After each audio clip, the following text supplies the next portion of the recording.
Chapter 417. Unlike the previous battle, this time, the two sides went all out as soon as they came into contact. The attacking magical creature leaders had no way of retreat. Most of the underground tunnels leading to the outside world had been destroyed or shattered in the first wave of the intense remodeling. If they still wanted to escape, they could only use their hard shells to carve a new path through the shattered rock strata. This process would undoubtedly be accompanied by the pursuit of the human wizards. Thus, while the dark tentacle monster and the twin-legged flying dragon king were trying their best to escape, the other magical creature leaders once again charged toward the wizard's pagoda. In their eyes, the wizard's pagoda had become their only choice of escape. It was obvious that the wizard's pagoda had been heavily damaged by forcefully activating the underground sea of lava to deal with their enemies. As long as they could charge into the pagoda and slaughter the wizards and apprentices within, they would be able to completely occupy it. That way, when the sea of lava flooded the entire lava hall, they would have a safe place to defend themselves from the underground fire. But now, there were 3 human sorcerers standing in front of them. 3 detestable wizards who were blocking their path to survival. Thus, a battle of life and death immediately broke out. Grimm endured the discomfort in his body and once again completed his second transformation as a flame demon, successfully unsealing the heart of the flame demon.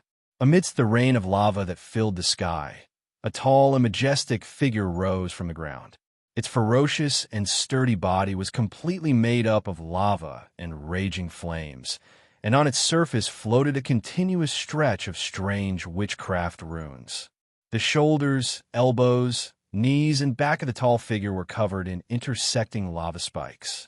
The ends of the spikes were heated red by the violent flames within its body, looking exceptionally terrifying from afar. When the huge figure that was burning with raging flames stood up, the magma under its feet flowed up its legs as if it had a mind of its own. Wherever it passed, a layer of solid and dense lava armor would slowly form.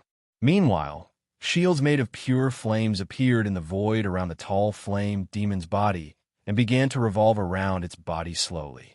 At the same time, an even thicker and sturdier lava shield appeared. Above the half-meter thick lava shield, scorching red lava continued to flow outwards. Not to mention touching such a shield, just getting close to it would cause one to feel the heat wave and dry up. Behind the shield, above the dark red head of the tall Balrog, a pair of blinding red light suddenly shone. Grimm held the destructive flame staff in his left hand and the flaming whip in his right. He opened his huge mouth and let out a warning roar towards the few monster leaders. White smoke was coming out his mouth. All the monster leaders who met Grimm's gaze could not help but feel a chill in their hearts. This bastard actually transformed into a terrifying abyss flame demon. However, at this moment, the chip's crimson red warning filled Grimm's consciousness. The second transformation of the Balrog is complete. The body of fire is showing signs of assimilation. The source of the foreign energy is the heart of the fire demon. Current fusion progress, 3%. Main body transformation complete. His physical strength had significantly increased. His vitality stats had doubled. Initial immunity to electric shock, acid, flame, and poison damage. Magic resistance increased. Physical damage reduction by 15%. Obtained some of the innate abilities of the Balrog. Abnormal changes have occurred in host stats. Strength +3, agility +1, vitality +3, spirit +2. Host current stats are as follows. Strength 11, agility 7, vitality 12, spirit 16. Host mind is in a state of chaos. The effects are manifested as a thirst for slaughter. Initial judgment is that you have been infected by the aura of the abyss. Host instructions. Do you wish to expel this foreign aura? Host mind is being suppressed by the world will. After 15 minutes, if host is unable to expel the aura of the abyss, the Magus world will judge you as a being from another world and will suffer a backlash from the plane. Host instructions. A series of warnings filled Grimm's mind. At the same time, An unprecedented feeling of power welled up in Grimm's mind. This power was really strong. Grimm's rationality was burned by the powerful force, and the desire buried deep in his heart was stirred up by a mysterious force like the silt in a thousand-year quagmire.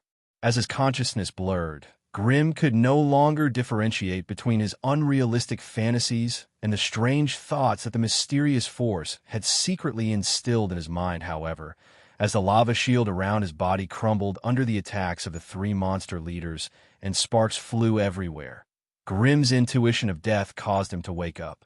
When he opened his eyes, Grimm realized that he had unknowingly charged into the encirclement of the three monster leaders. Under their siege, he relied on his powerful body and berserk fighting spirit to fight them head-on, exchanging injuries for injuries. Damn it, the aura of the abyss that can disturb one's mind is definitely not a good thing. It's always trying to tempt the host to fight with the enemy. Using this brief moment of clarity, Grimm quickly contacted the AI chip and regained control of his body. Without hesitation, Grimm activated the purple Einstone that hovered above his head and erected a sturdy barrier around his soul, isolating the berserk blood-red aura outside. Although Grimm wanted to destroy the aura of the abyss that had invaded his spiritual world through the Balrog's heart, the increase in his stats from the Balrog transformation would be greatly reduced. Why were the abyss demons so powerful?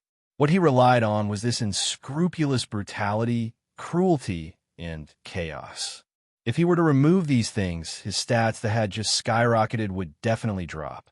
Hence, for the sake of this battle power, Grimm could only allow the aura of the abyss to wreak havoc in his spiritual world. Anyway, with the protection of the mental barrier, he would not lose control of his mind for a while. Time was limited. Taking advantage of the surge in strength in his body, Grimm did not hesitate to change his style and attack the three monster leaders in front of him. His innate talent was fire magic, and under the guidance of the chaotic will, Grimm had foolishly engaged in close combat with the enemies. This foolish act of using a magic wand as a stick had to be corrected immediately.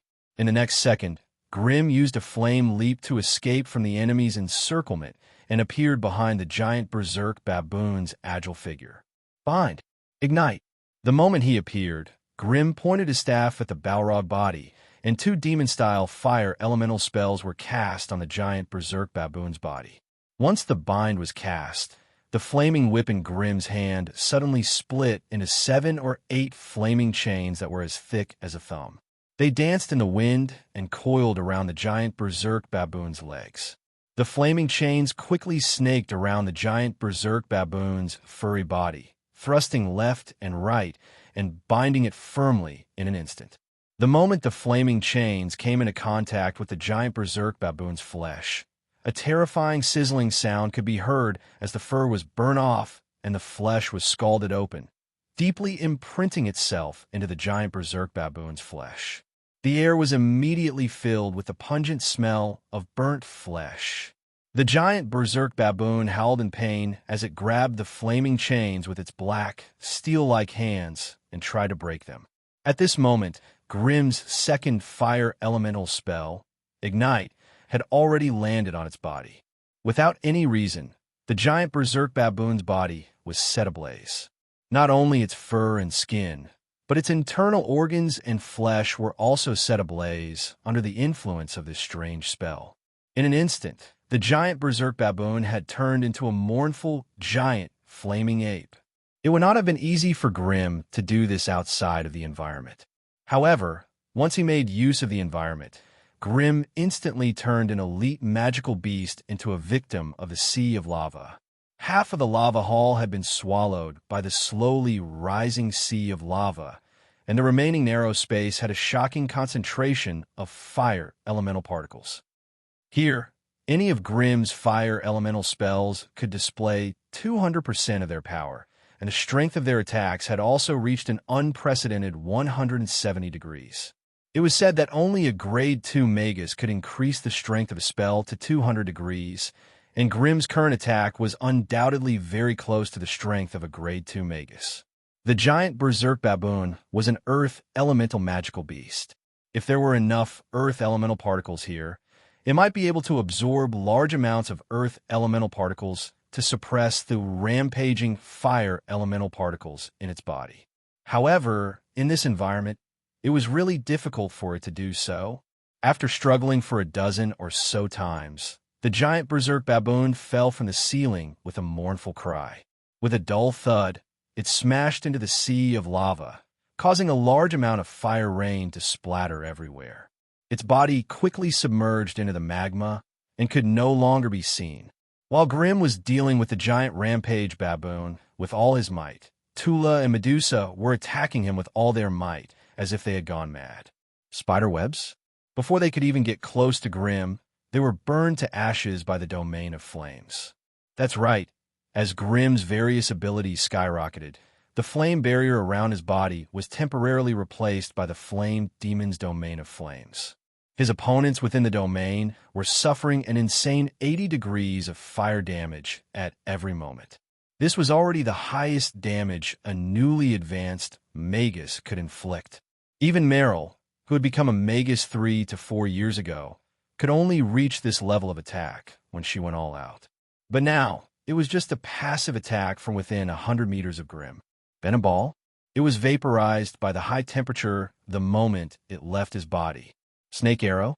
Medusa's snake hair bolts had only just entered within 100 meters of Grimm when they were burnt to a crisp. When it entered the burning domain within 50 meters, it was directly burned into black ash with a sizzling sound. Then it fell into the magma beneath its feet and could no longer be found. Chapter 4:18. Grimm, who had transformed into a true flame demon and had the advantage of home turf, instantly turned the tides of the battle. He began to beat up the remaining demon hunter spider Tula and Medusa. Violent attacks from 150 to 160 degrees would cause bone-piercing pain to the body. In addition to the fire barrier that covered over 100 meters, it would be extremely painful for anyone to fight him in this sea of lava. Even with Medusa's magic resistance, she could only move around the edge of the flame barrier.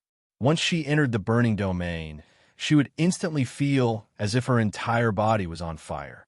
With her abilities, she would not be able to last more than 10 seconds in the burning domain. Otherwise, the protective energy field around her would be burned through. What awaited her then was an indescribably terrifying torture. But the demon hunter spider Tula was indeed the leader of the magical beasts in this area. Its individual battle prowess was infinitely close to the peak of an elite magical beast. If not for the fact that the environment here was completely in Grimm's favor, Tula's abilities would definitely be a match for him. Thus, the demon hunter spider was responsible for fighting Grimm in close combat, while the Medusa was responsible for roaming around the perimeter. The two of them fought on top of the wizard's pagoda. Even with Tula's powerful abilities, he could not take it anymore after fighting the flame demon in close combat for a long time. The pervasive elemental flames constantly burned its body. Tula's body surface that was as hard as steel needles were also burned until they curled up and fell off. Its flat spider legs that contained a large amount of metal composition were even more so roasted until they were bright red. Most of the demon hunter spider's body was as hard as steel, but the large abdominal sac on its back was rather soft. In past battles, if an enemy dared to use this place as a breakthrough point, they would have to face Tula's endless spider webs and mucus. Once the enemy was fixed in place by the sticky spider webs, they would naturally become easy prey for the demon hunter spider.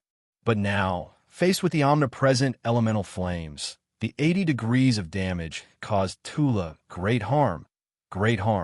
At some point in time, the purple abdominal sac of the demon hunter spider Tula was covered in black burn marks. Many parts of the sac had been burned through. Every time Tula moved quickly or sprinted, it would leave behind a sticky and smelly black mark. That was the appearance of a carbonized spiderweb. At this point, regardless of whether Grimm's flame demon form could endure it or not, Tula couldn't take it anymore. With its peak elite strength, it would be a terrifying lord-tier existence no matter where it went. The reason why he had commanded all of the magical beasts and forest creatures to fight the wizard's pagoda to the death today was for his territory and resources. Once Tara left this place, a powerful existence like it would pose a huge threat to the other monster lords, so it would be extremely difficult for it to find another suitable territory for itself. There might be lords willing to take in a monster like the Medusa, but no one would take in a former lord like him. Hence, the magical creature's leader, Devil Hunter Spider Tara, had done his best in the matter of surrounding the wizard's pagoda. Unfortunately, it had underestimated the wizard's pagoda, which had a wizard guarding it. What it did not expect was Grimm's trump card, Magma Sea. At this moment, more than half of the wizard's pagoda was submerged in the sea of lava. Looking from afar, the entire wizard's pagoda looked like a stone pillar floating on the magma. The magma and flames continued to burn the body of the wizard's pagoda. All of the stone walls on the outside were bright red, as if they would melt and collapse at any moment. If the wizard's pagoda was built using ordinary steel rock, it would eventually melt into a ball of magma, even if it could withstand the high temperature. It would not be like the volcanic rock in front of them. The terrifying heat was absorbed by the mysterious symbols on the surface of the wizard's pagoda the moment it came into contact with the outer walls of the wizard's pagoda, then transferred it to the elemental pool in the energy room for storage. In comparison, not only was the wizard's pagoda not damaged after being soaked in the magma, it was absorbing fire element energy at an even faster rate. In the energy room at the second underground level, the elemental pool at the highest level was not filled to the brim. Instead, the fire elemental pool at the lowest level was filled in advance. Hence, when a layer of bright red fire elemental protection field spread out on the wizard's pagoda, Tara, who still had a sliver of hope in his heart, completely collapsed. It was already so difficult to fight without the elemental protection field, but now there was a new layer of fire elemental protection field. Without hesitation, the magic hunting spider Tara immediately chose to give up. I'll hold him back. You look for a way to escape first. Silently, Tara's soul language sounded in Medusa's mind. But just as Medusa obeyed the order and turned around, Tara's broken abdomen suddenly bulged, and a stream of white sticky liquid instantly sprayed onto Medusa's body. The sticky liquid dried upon contact with the wind, becoming sticky and elastic. You? Medusa turned pale with fright, only then remembering to struggle. But in just a short while, her body had already been turned into a web cocoon by the dense, white, sticky liquid, and she could not move at all. The magic hunting spider Tara pounced over anxiously, using its giant claws to bite onto the web cocoon as it frantically escaped into the distance. Even though its body was heavily injured, once it used its full power to escape, its 8 blade-like limbs moved continuously, actually attaching themselves to the ceiling as it instantly disappeared into the distance. Grimm was also dumbfounded by the scene in front of him. He had been caught off guard and allowed Tara to escape. Although he wanted to give chase, he thought about it and stopped. Grimm, who had transformed into a terrifying Balrog, stood proudly on the sea of lava. He slowly turned around, casting his gaze on the few remaining monsters in the distance. 3-headed hellhound Anguja, bird demon, snake demon, an elite monster, and 2 ordinary monsters. They did not have the strength to escape, nor did they dare to attack Grimm. Hence, they curled up in the crevices between the stone pillars and the walls, waiting for the outcome of the battle in fear. When they saw the terrifying, blood-red eyes of the tall Balrog sweep over them, they could not help but groan inwardly. "Sir, I surrender." Unexpectedly, the first to surrender in panic was the leader of the monsters, the 3-headed hellhound Anguja. All the hair and skin on its body had disappeared, and its entire body was red like a skinned, mangy dog. 3 of its heads stuck to the stone pillars and walls, desperately wagging its red, fleshy tail at Grimm. If not for the fact that it was on a stone pillar that was almost vertical, Anguja might have prostrated himself on the ground to express his submission and goodwill. The other 2 demons and snake demons looked at each other, seeing the deep helplessness in each other's eyes. The 2 demons lowered their heads dejectedly and also expressed their willingness to submit to Grimm. Grim coldly snorted and pointed with his finger. The rich fire elements around the three demons immediately condensed into red chains and tied them up. With the abilities of the three demons, they were naturally able to resist this low-level fire element wizard. However, under the cold gaze of the tall Balrog that Grim had transformed into, they could not even muster the will to resist and were easily subdued. When Grim returned to the wizard's pagoda with the three demons, he met the smiling Gargamel, who was dragging a large, charred figure in his hands. Giant berserk baboon. Grim was stunned. There were not many monsters with such a ferocious physique, so Grim could easily guess its identity. However, before Gargamel could reply, Grim's body suddenly trembled, and his tall Balrog body quickly began to disintegrate. After the lava and fire were removed, Grim's thin body was revealed. Grim crawled on the ground and spat out a few mouthfuls of black blood before struggling to get up. Master, teacher, Gargamel and Meryl rushed forward at the same time, supporting Grim on his left and right. At that moment, Lin Yao floated down from the top of the wizard's pagoda and slowly came to Grim's side. Master, are you all right?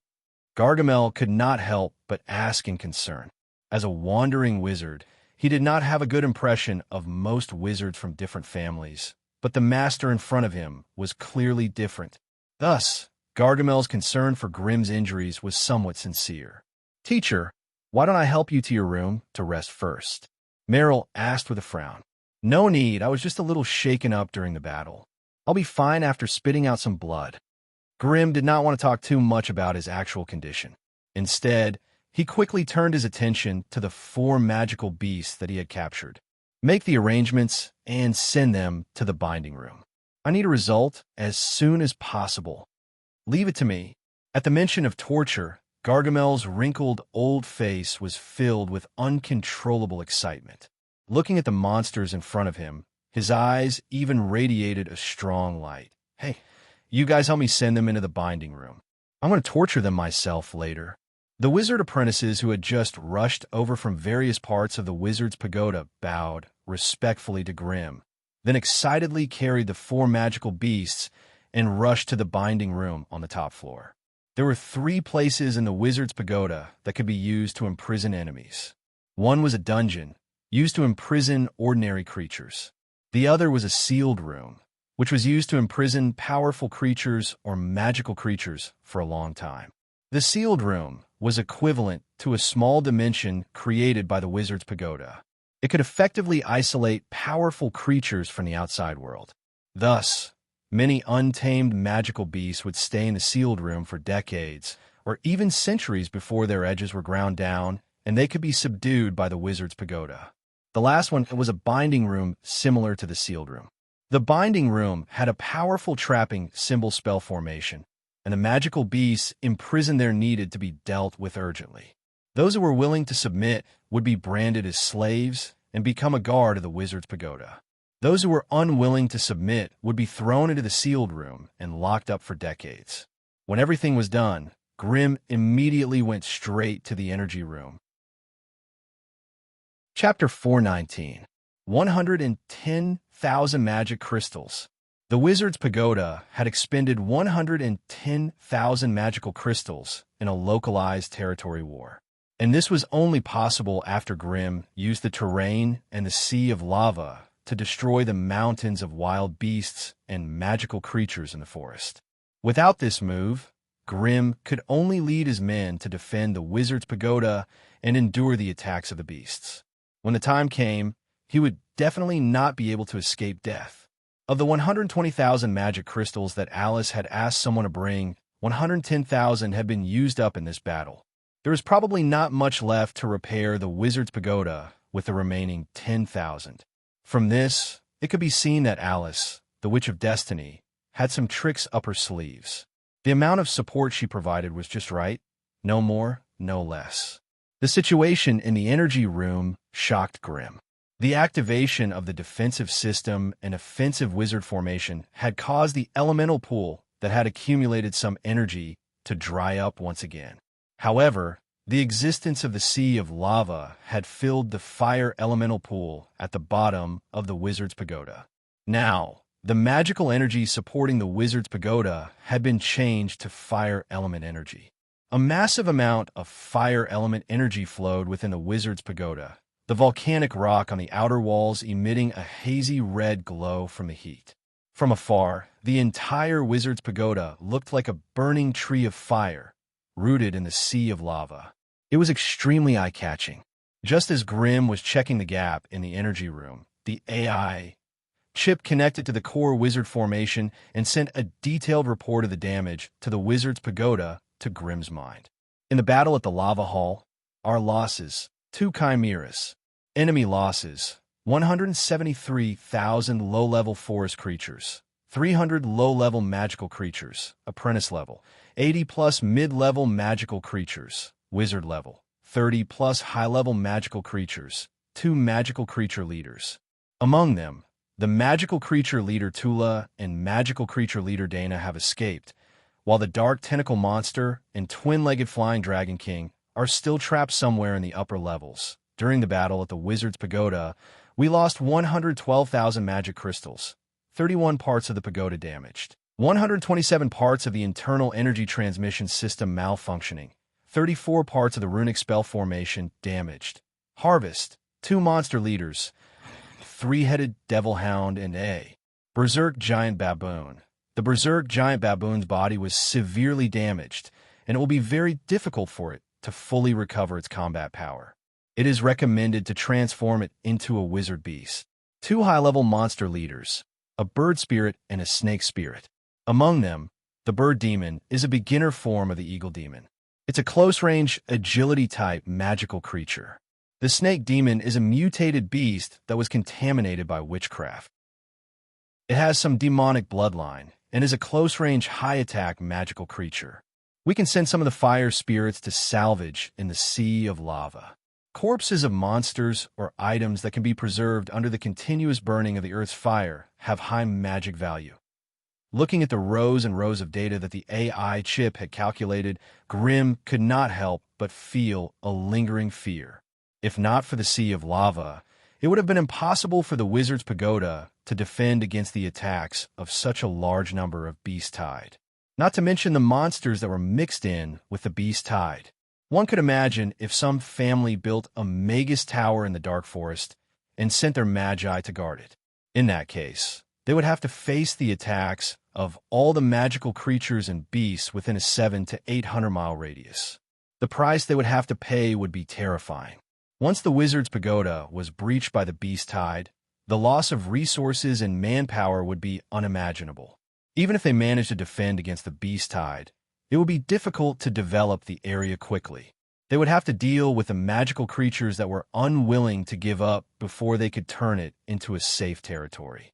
In any case, before the dark forest retreated, these areas would be fought over by magi and magical creatures.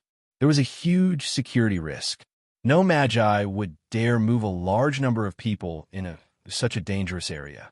They could only slowly rely on magi, apprentices, and troops to clear out the nests of the magical creatures in the surrounding forests, killing them or forcing them to move further away.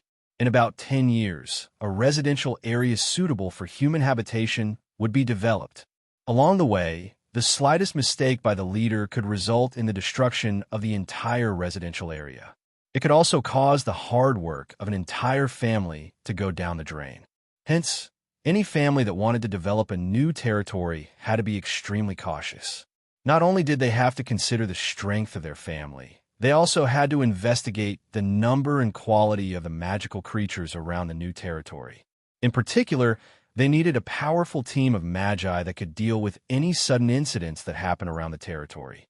Based on this standard procedure, it had to be said that Grimm had played a good hand. The dangerous defense of the wizard's pagoda had not only repelled the attacks of the magical creatures, they had also killed a large number of forest creatures. This also meant that the number of wild creatures and magical creatures in the forest around the wizard's pagoda would decrease drastically. The wizard's pagoda was hidden nearly 200 meters underground and had the geographical advantage. Anyone who wanted to lay their hands on it would have to face a sea of lava. Hence, Grimm only had to guard the wizard's pagoda. He could attack or retreat as he pleased. Even if the surface of the ground was once again occupied by magical creatures, he would not have to worry about his own safety. As for developing the dark forest on the surface of the ground, Grimm had never considered that, at least not in the short term. He had worked so hard to build his wizard's pagoda here, not to help the Cerubo family expand their territory, but for his own future development. Based on the information he had gathered, Grimm knew that elemental transformation was a necessary process if he wanted to advance to level 2. If he wanted to train his mind and adapt it to his development path, he would need a good secluded environment. The wizard's pagoda in the Sick Forest was the most suitable place for him to train. Just as Grimm was deep in thought, a message from Gargamel entered his mind. Grimm was slightly taken aback. He turned around and went to the binding room on the 3rd level of the wizard's pagoda. Walking into the binding room, Grimm squinted at the shivering figures in the air. The flowing magical radiance on the walls illuminated everything in this space. In the dim luster, one could vaguely see fine veins emitting from the smooth surface of the stone walls, forming a grand and complicated runic spell formation. This wasn't a commonly seen 5-light or 6-light spell formation. All kinds of complicated patterns and runes were intertwined and connected with each other, forming a ring-shaped spell formation. The complicated light dots on the spell formation tightly bound a few silhouettes, some tall and some short, in different silver light circles, making them unable to move. What do you think? Are these fellows willing to surrender? Grimm asked. Yes, yes, yes. The one who answered first was not Gargamel, but the 3-headed magic hound Anguja, who was crawling in the ring of light with a fawning expression. Sir, please heal me. If I don't heal you, my injuries are so severe, and even my mental energy has been damaged. I might even regress in level. Grimm looked at Gargamel. Gargamel nodded silently, finally believing Anguja's words. Once the control runes were implanted, the other party would become one of them, and it would not be good for them to regress in level. Since that's the case, open up the mental space. Grimm waved his hand in front of him, quickly forming a soul brand that contained the aura of his wizard spells. As long as you listen to me obediently, I'll get Gargamel to heal you immediately. The 3-headed devil hound, Anguja, gritted its teeth and hissed in pain. A soul shadow emerged from the middle head of the 3 dog heads and bowed to Grimm from afar. Grimm was about to control the control runes to fly into the silver ring when a female voice suddenly rang out. Teacher, don't be fooled by it. Meryl quickly walked in from outside the room. Sister Alice told me that it's useless to control only one of the main heads of this 3-headed magic hound. All 3 heads must be controlled at the same time. Otherwise, it can forcefully devour the main head to get rid of the soul brand. Grimm's gaze froze, and a faint red glow appeared in the depths of his black pupils. I just forgot for a moment. The 3-headed magic hound Anguja was scared out of his wits. He could only clench his teeth and force out the soul shadows from the other 2 heads. Master, I won't dare to do it again. Grimm opened his mouth and blew out a stream of scorching flames. The control rune shook violently and split into 3. With a swoosh, the 3 runes entered the 3 soul shadows of Anguja. The drastic change in the soul, coupled with Grimm's frightening heat, caused the 3-headed magic hound Anguja to be in so much pain that he wanted to die. Its entire body crawled on the ground, and the hundreds of wounds and scars on its body ruptured at the same time. Purplish-black pus and blood covered its entire body, making it look terrible. All right, we can start treating it now. Grimm closed his eyes and sensed for a moment. After confirming that the control runes that he had implanted had already entered the 3-headed magic hound's soul, Grimm waved his hand and deactivated the binding spell formation, allowing Gargamel to carry out a simple treatment. A simple superficial wound would not be able to take Anguja's life, but the terrifying fire poison that had entered its body had to be removed in time. Otherwise, it would really harm its spiritual origin. What about the two of you? Grim looked at the bird demon and snake demon. These two unscrupulous demonic creatures naturally chose to surrender, just like in Gujia.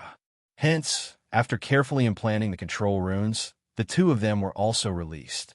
After dealing with these three weaklings, Grim came to the last silver circle.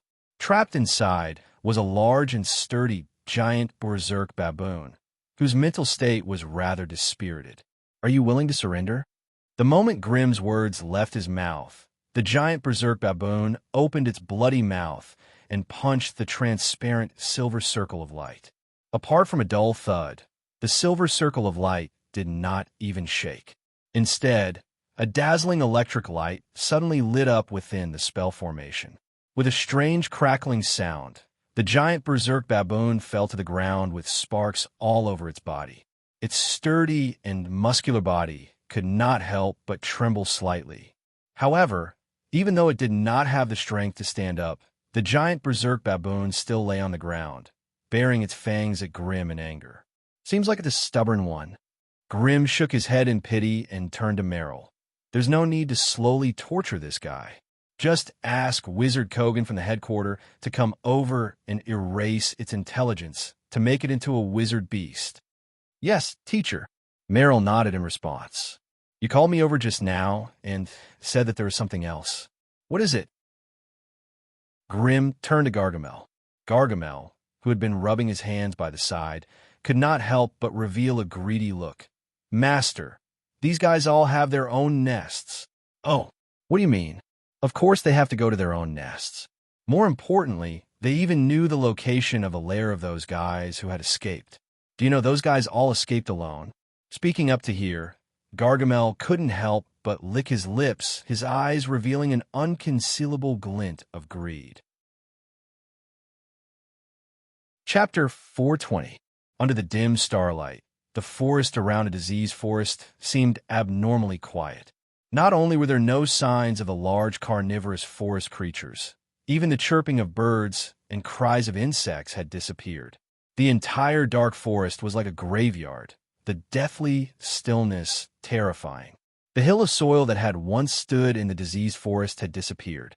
The huge pit that had collapsed had swallowed up hundreds of tons of soil, sand, and withered trees, turning this place into a pile of rubble.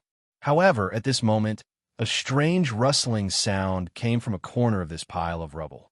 At first, the sound was so weak that it sounded like a mole secretly digging a hole, but gradually grew louder and louder. Asterisk bam. Asterisk with a loud, violent rumble. A strange creature that looked like both a flying dragon and a griffin with a short neck and a short tail broke through the layer of soil and burrowed out. It had a sturdy body and immense strength, and even had sharp teeth and claws. However, its hard gray skin was full of terrifying scars. It burrowed out of the ground, shaking off the soil on its body violently. As it stretched out its neck and let out a long roar, its thick hind legs kicked off with great force, and its majestic body flew into the sky once more. After circling 2 rounds on the pile of rubble, the twin-legged flying dragon king raised its neck and let out a long roar of grief and indignation. It turned its body and went straight for the high cliff in the east where it had taken shelter. Not long after it disappeared, a pitch-black figure appeared next to the hole where the explosion had taken place. Under the illumination of the night, the dark tentacle monster's soft and agile body was almost impossible to see. All that could be seen was a huge black shadow. After hesitating for a moment, the dark tentacle monster slowly floated up, and under the cover of the night, it quickly fled into the distance. It had always been a lone wolf, and the destruction of the beast tide undoubtedly had the least impact on it. However, considering the possibility of the human magi's revenge, it felt that this forest was no longer a safe place. It was time to consider moving. As it made up its mind, the dark tentacle monster darted through the endless darkness, its body getting further and further away. Just as they were getting further and further away, another big hole exploded in the pile of rubble. The hunting spider, Tula, crawled out with a huge web cocoon and disappeared into the forest without looking back. This time, It took a full hour before there were new changes in the pile of rubble. Along with a crisp sound, a layer of mud suddenly collapsed, revealing a huge twisting hole. Following that, figures of different appearances emerged from within and lined up near the entrance of the cave, as if they were waiting for some big shot. The last one to emerge from the hole was, of course, Grim. After the bloody battle just now, although Grim was a little tired, his strong desire to reap reward supported him to continue fighting. Grim wasn't the tallest among the group of black shadows, but the moment he appeared, all the black shadows bowed slightly to greet him. Grim's gaze slowly swept across the group of people. There were less than 20 people in the group, but they were disciples, subordinates, and servants. Meryl, Bring Kidar, and the bird demon, as well as the leader of the manticores and the 2 manticores to the twin pagoda mountain, the nest of the giant berserk baboon. If everything goes well, you can check out the bird demon's home on the way back. Understood. Don't worry, Minter. Gargamel brings Sabrina, the snake demon, and the 3 manticores to the Crimson Rock in the Medusa's lair. On the way back, bring everything that can be taken from the snake demon's lair. Leave it to me, Master. Gargamel once again let out his signature sinister laugh. All right, the rest of you, follow me to Tula's spider cave. Let me see if that guy's gone back to his lair. Yes. The 3-headed hellhound replied weakly. It had just been under someone's control, and its injuries had not even healed in time. Now, it had to go on an expedition to the lair of the Lord of Magic Beasts, Tula. However, the situation was beyond its control. Now that its life was in the hands of that human magus, it had no other choice. It was a simple team consisting of 3 human sorcerers and 3 quasi-sorcerers, magical beasts and chimeras. Even if such a team did not gain much of an advantage over the escaping enemies, they would not be easily defeated by the enemies. After all, the leaders of the magical beasts knew each other very well. After this battle, they would know what resources the other party had left. After weighing the pros and cons, Grim decisively sent out the main force of the Wizard's Pagoda to gather as many resources as possible that would be useful to him. Of course, a place like the Wizard's Pagoda could not be too empty. Thus, Grim left the forest demons behind. With the help of AMU and a group of wizard apprentices, it would be difficult for the few remaining magical beasts to break into the Wizard's Pagoda. After waving goodbye to the group, Grim mounted an adult manticore and brought the 3-headed hellhound, Angwa, to the spider lair of the Lord of Magic Beasts, Tula. The spider lair of the hunter spider Tula was actually a giant cave. It was located in a valley about 200 miles north of the disease forest. Along the way, Grim sat on the back of the manticore and looked down at the forest beneath him. The number of life forms that he could sense within the range of his mental energy had decreased to an alarming level. The battle in the disease forest had wiped out hundreds of thousands of forest creatures, and the impact on the dark forest was unprecedented. Even though the creatures in the dark forest were highly mobile, and the lack of life forms here would quickly be filled by the forest creatures in the nearby areas, their numbers and quality would be much lower. The density of the forest creatures also determined the number of magical beasts that the dark forest could support. With fewer magical beasts, the Wizard's Pagoda would be much safer, but the resources for magical beasts would be lacking. Just as Grim was lost in his thoughts, the 3-headed hellhound Angwa, who had been sprinting on the ground, finally stopped at the entrance of a giant valley. The manticore that Grim was riding on circled in the air, its giant bat wings carrying a strong gust of wind as it landed beside Angwa. Grim jumped off the manticore and carefully examined the eerie forest before him. Compared to the commonly seen dark forest, this should be called the White Forest. The valley that the hunting demon spider Tula had chosen as its lair was filled with tall, ancient trees. However, there were very few lush canopies, shrubs, thorns, and vines that covered the empty spaces in the forest. Instead, they were replaced by ghost-like white spiderwebs on the canopies, between the branches, in the gaps between the trees. In short, any place with a gap would be covered with sticky white spider webs and balls of white cocoons of various sizes. Some of the white cocoons were wrapped around the branches, some were embedded in the holes of the trees, and some were hanging by the sides of the road, gently swaying as the night wind blew. Grim could sense a weak aura of life within some of the white cocoons. Most of the life forms within the white cocoons had been sucked dry, turning into horrifying corpses. However, what was strange was that Grim did not discover any spider creatures even after leading the three-headed hellhound for a few hundred meters into the valley. Did they all die in the sea of lava? Grim rejected the thought the moment it popped up in his mind. A crafty demon lord like Tula would definitely not do something so ruthless. There were definitely spider subordinates hidden in its lair that could protect its home. After it escaped from the underground, it would probably hide in its lair to recuperate. If he guessed correctly, the reason it took Medusa away before it left was to recover its strength. The only thing he did not know was whether it planned to eat the Medusa raw, steam her, or fry her. Thinking about the Medusa's beautiful face and graceful figure, Grim could not help but feel a wave of regret. It was too much of a waste to eat such a beauty. Blue light flickered in Grim's black eyes as he slowly scanned the spider forest in front of him. His expression gradually turned solemn. In his mind, every time he scanned a dense spider web, his elemental vision would detect a trace of energy flow within it. The A.I. Chip's warnings were endless. Warning, warning, unknown defensive force field detected. This defensive force field can absorb spiritual force and prevent spiritual perception from penetrating it. A type of spider web that could block spiritual perception? Grim strolled up to a tall, ancient tree and reached out to grab the dense cobwebs wrapped around the tree's trunk. He gently tore it apart. It was sticky, tough, and had a numbing effect that could paralyze a person's mind. If Grim was an ordinary creature of the forest, his spiritual force would have been sucked dry by this spider web, and he would have become one of the many white cocoons here. Grim used his strength to test it out. Even with his 3 points of strength, he could not tear apart this seemingly ordinary spider web.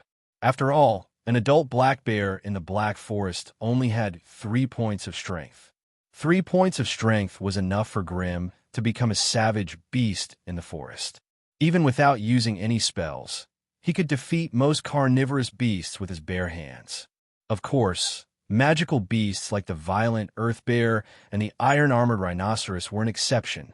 Grim lightly snapped his fingers, and the right hand that was grabbing the spider web immediately burst into flames. With the help of spells, a large portion of the spider web that was as sticky and tough as rhinoceros skin disappeared with a sizzling sound. It seemed that fire was indeed the bane of this spider web. Grim extended his flaming palm forward, and the layers of spider web wrapped around the ancient tree immediately melted away like snow being poured into a pot of boiling soup. Very quickly, the ancient tree's black and withered bark was revealed.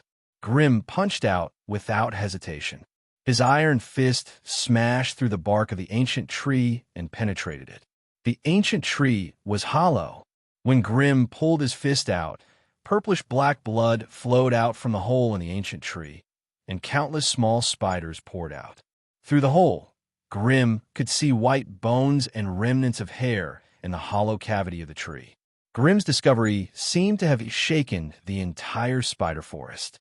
The terrifying corpses hanging on the branches suddenly moved in a strange manner, and their movements were stiff as they tore at the spider webs on their bodies. Once they broke free from the shackles of the spider web, they actually leapt through the tall, ancient tree with the agility of a cheetah, howling as they pounced towards Grim and the three-headed hellhound. Chapter 421. Asterisk whoosh, asterisk an evil wind howled. A skinny and withered figure leapt down from the top of the tree, but was caught by Grim's flaming hand. With the help of the flickering flames, Grim scanned its body and was able to gauge its strength. It was actually a semi-undead creature. This was a terrifying corpse that had slept in a white cocoon for many years. Its originally plump body was now completely shriveled, its abdomen sunken in. The sparse hair on its head had already turned yellow, and countless small spiders crawled in and out of its empty eye sockets, nostrils, and mouth. Asterisk awoo. Asterisk, the corpse that was originally not a living creature now looked more like a monster that had been resurrected from hell. Its empty eye sockets suddenly lit up with a dazzling red light, and its crooked mouth was opened wide, causing its entire face to distort beyond recognition. However, no matter how much the corpse struggled, it could not escape from Grimm's flaming hand. Beep. Information has been collected. Corpse, spider, undead, low-grade. High-grade acolyte strength. Does not fear death, possesses corpse poison. Body. Strength 1. 4. Agility 1. 1. Vitality 2. 1. Spirit 0. For after receiving the AI chip's notification, Grimm did not hold back any longer. The flames in his hand rose, and in an instant, the shrieking corpse was incinerated into nothingness. The flames did not extinguish, and instead ignited the ancient tree in front of him. The layers of white spider webs that were wrapped around the ancient tree had become the best fuel for the fire. The moment the flaming hand was placed on the tree, it only took 5 or 6 fingers to turn the 60-meter-tall tree into a blazing torch. The flames licked and raged, and the dry ancient tree crackled as it burned. Countless spiders of all sizes swarmed out from the ancient tree, and the spider forest that had not seen a single creature before finally lived up to its name. It was not that there were no spiders in the spider forest, but they were all hiding in the ancient tree or underground. With the special spider webs covering them, it was difficult for outsiders to detect their presence. In just a short while, 300 to 400 terrifying corpses from all over the spider forest let out strange cries as they rushed over. They had obviously regarded Grimm, who had ignited the ancient tree, as their only enemy. They pounced on him from all directions. The 3-headed devil hound Angugia leaped forward and pounced on a corpse. Its sharp claws instantly crushed the corpse's chest and head. Its 3 heads weren't idle either. A string of wind blades, fireballs, and acid balls were shot out, shattering the dried corpses that pounced on it in the air. For a moment, none of the corpses could get close to Grimm. As the leader of the demonic creatures, Angugia's strength was not to be underestimated. Although it did not have any praiseworthy performance in the Battle of the Lava Hall, it was all because Grimm did not give it any chance to perform. Now that he was facing a group of spider undeads that were weaker than him, Angugia's agility and his 3 elemental attacks were fast and ruthless. With Angugia leading the way, Grimm could be at ease and become a master of arson. He threw fireballs as he walked, burning the surrounding ancient trees into the sky. For safety's sake, Grimm left the manticore at the entrance of the valley to keep a lookout. Grimm only brought Angugia with him as he charged into the spider forest. Without the hindrance of an outsider, Grimm became even more unbridled. The so-called spider forest was just a modified black forest in the huge valley. It was only 4 to 5 miles deep. When Grimm and Angugia pushed through the endless attacks of the corpses and spiders, the entrance to a huge cave appeared in the middle of the valley. This was actually the entrance to the spider lair. The spider forest outside was just a hunting zone that the hunter spider Tula had opened up. At this point, Grimm could not see any other colors apart from white. The trees were wrapped in white spider webs, and the ground was covered in layers of spider webs. It was as if the two of them were walking in a white ocean. Everything they saw was sticky and disgusting. Against such a home ground for spiders, 3-headed devil hound Angugia was helpless. Either he didn't go in, or he could only endure the torture of these damned spider webs. Even if Angugia wasn't careful, he would fall into the sticky spider webs if he fought in such an environment. Before he could break free from the spider webs, the hunter spider Tula would have already chopped him into pieces. Oomph! Grimm snorted coldly. He flicked his finger and shot a fire talisman into Angugia's body. He then activated the flame barrier without hesitation. Although the flame barrier that covered an area of 100 meters was suppressed here, its terrifying ignition effect was exceptionally effective. All the spider webs within 20 steps of Grimm were suddenly set ablaze. The sticky spider webs on the ground also gradually faded away, revealing the dark and heavy soil once again. "Let's go," I can sense that Tula is in the lair. Grim strode forward without hesitation and led the way into the spider lair. Angugia shuddered and hurriedly shouted, "Master, wait for me!" Then, he chased after Grim with all his might. A burning sea of fire began to spread into the depths of the spider lair. The spider lair. This was a dark, lightless underground cave. In the deathly stillness of the darkness, strange green rays of light suddenly lit up.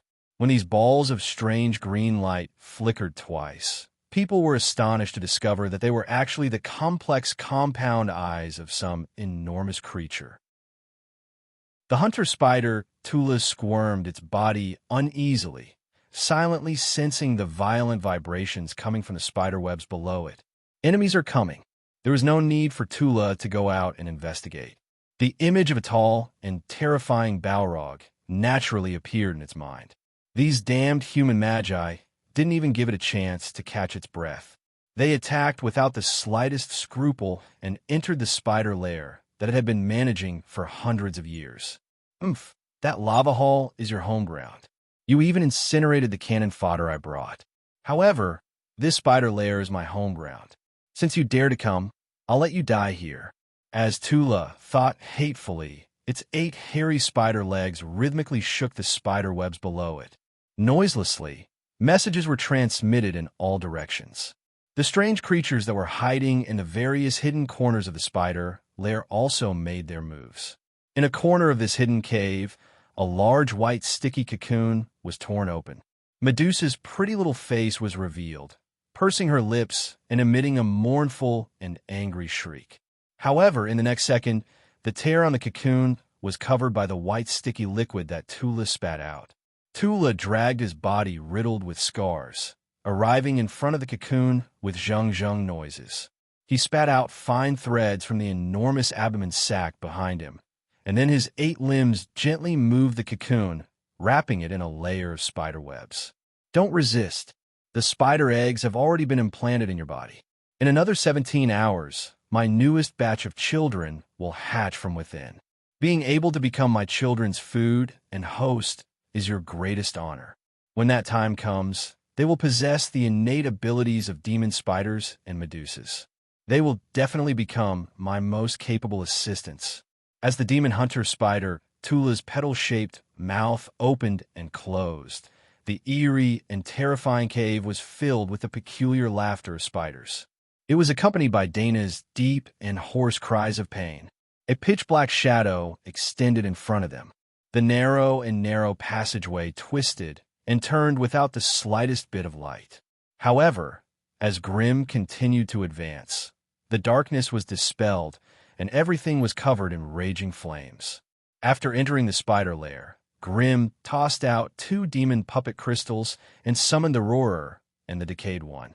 The Roarer was in front, and its tall stone body was suitable as a meat shield. The Decayed One was at the back, and its silent stealth made many people unaware of its existence. Grim and Anguja were protected in the middle, and they advanced quickly and firmly into the depths of the underground. The passageway leading underground was rugged and full of winding paths and forks. Without a guide who was familiar with the way, it would be difficult for newcomers to find the correct path in the labyrinthine underground. However, it was strange that Grim, who had come here for the first time, seemed to be very familiar with the spider lair. He followed the nearest path without any deviation and headed straight for the demon hunter spider Tula's lair. This undoubtedly made Tula, who was hiding in the depths of the underground, anxious. It could only frantically send out the mutated spider army that it had been keeping for a long time. Enemies are coming, Grim warned softly. The Roarer, who was walking at the front, stopped in its tracks. It dug its hands into the ground and quickly created a huge stone sword for itself. The sword was thick and heavy, and it was covered in rough rock spikes. It was quite suitable for a powerful beast like it. Strange rustling sounds came from the end of the passageway. Grim threw a witchcraft fireball over, and it immediately illuminated a dense group of strange spider monsters in a dark corner. In the next second, an overwhelming number of shadow arrows, acid balls, bone spikes, and spider webs were shot at it. The roarer relied on its huge body to block almost 80% of the attacks. It then waved its giant sword and roared as it charged forward. In such a narrow passageway, there was no space for it to swing its sword. Therefore, every time it charged forward, it would inject a large amount of earth element into the stone sword in its hand. Then, following the explosion of the stone sword, hundreds of oddly shaped stone spikes shot out, covering the area within 10 to 20 meters in front of him. Chapter 422. The battle in the tunnel was fierce and cruel. Both sides did not have much room to dodge, and all that was left was to forcefully resist the attacks. Grimm's side had the Howlers as a solid meat shield. With an endless supply of earth elemental essence, the Howlers' battle strength was almost limitless. Even though the number of spiders was slightly greater, they could not withstand the jesting of the three-headed devil hound behind them. Grimm followed behind the two, the flames around him burning everything in the tunnel to ashes. Only the corpses of the spiders that the AI Chip felt had some research value would Grimm bend down to pick them up. As for the spiders that tailed behind them, they were all devoured by a mysterious enemy in the darkness. At the start, the ones that came to stop them were all big and small magic spiders of all shapes and sizes. There were tarantulas that were as large as mastiffs and could climb up the cave walls as if they were on flat ground. There were jumping spiders that were short and flattened, but their legs were thick and strong. There were also hunting spiders that were adept at spitting venom and had the ability to hunt from a distance. Although these fellows all looked strange and ugly, they were still spider species after all. When Grimm and his party reached 100 meters underground, the spiders that came out from the dark corners and forks were no longer limited to spiders. Instead, many spider monsters appeared. Just like the corpses in the spider forest, they were obviously other species, but after being parasitized by some small magic spiders, they actually became members of the spider army. Spider demon wolf, spider giant ape, spider black bear, spider gray sack beast, spider ogre. There were only things that you could not think of, but there was nothing that the spiders could not do. Along the way, even Grimm's calm demeanor had turned into one of trepidation. As for the three-headed devil hound, Nguja, he was even more furious, cursing at the devil hunter spider Tula nonstop. Only now did Nguja understand that many monsters in the dark forest would mysteriously disappear. They were all captured by Tula and turned into spider monsters with the characteristics of death warriors.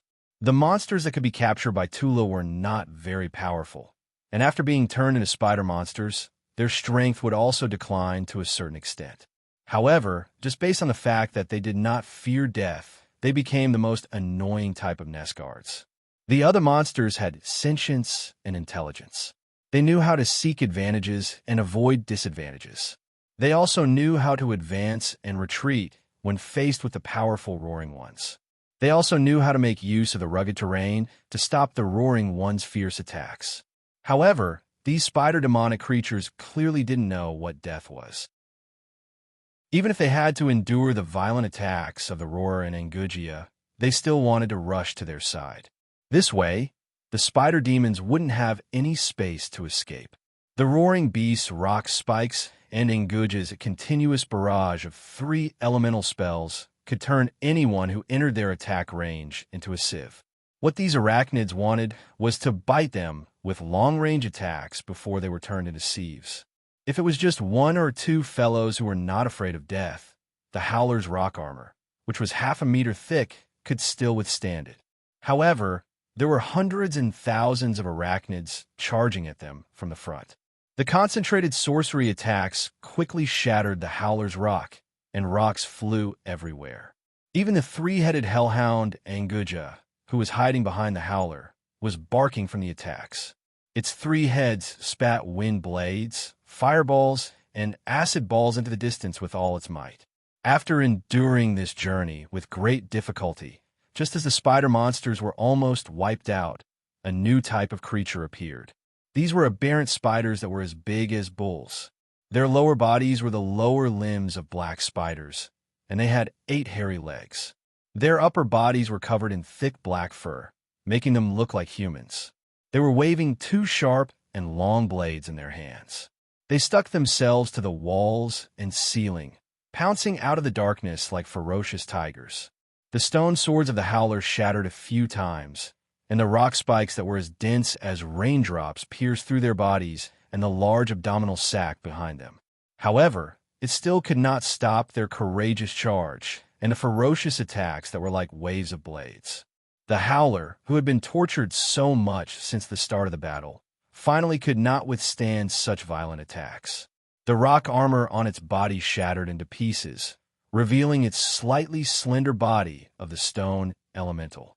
Before seeing that devil hunter spider Tula, the Howler couldn't leave at this time. Grim grunted and took large strides forward. A bright red ring of fire was released from his body, and all the aberrant spiders that came into contact with the ring of fire staggered back. Ring of resistance. Taking advantage of the 4 or 5 aberrant spiders that were crowded together, Grim lightly lifted the destructive flame's wizard staff in his left hand, and a crimson flame storm exploded with them at the center. Although Grim didn't transform, his fire spells had improved tremendously thanks to the unexpected fusion of energy.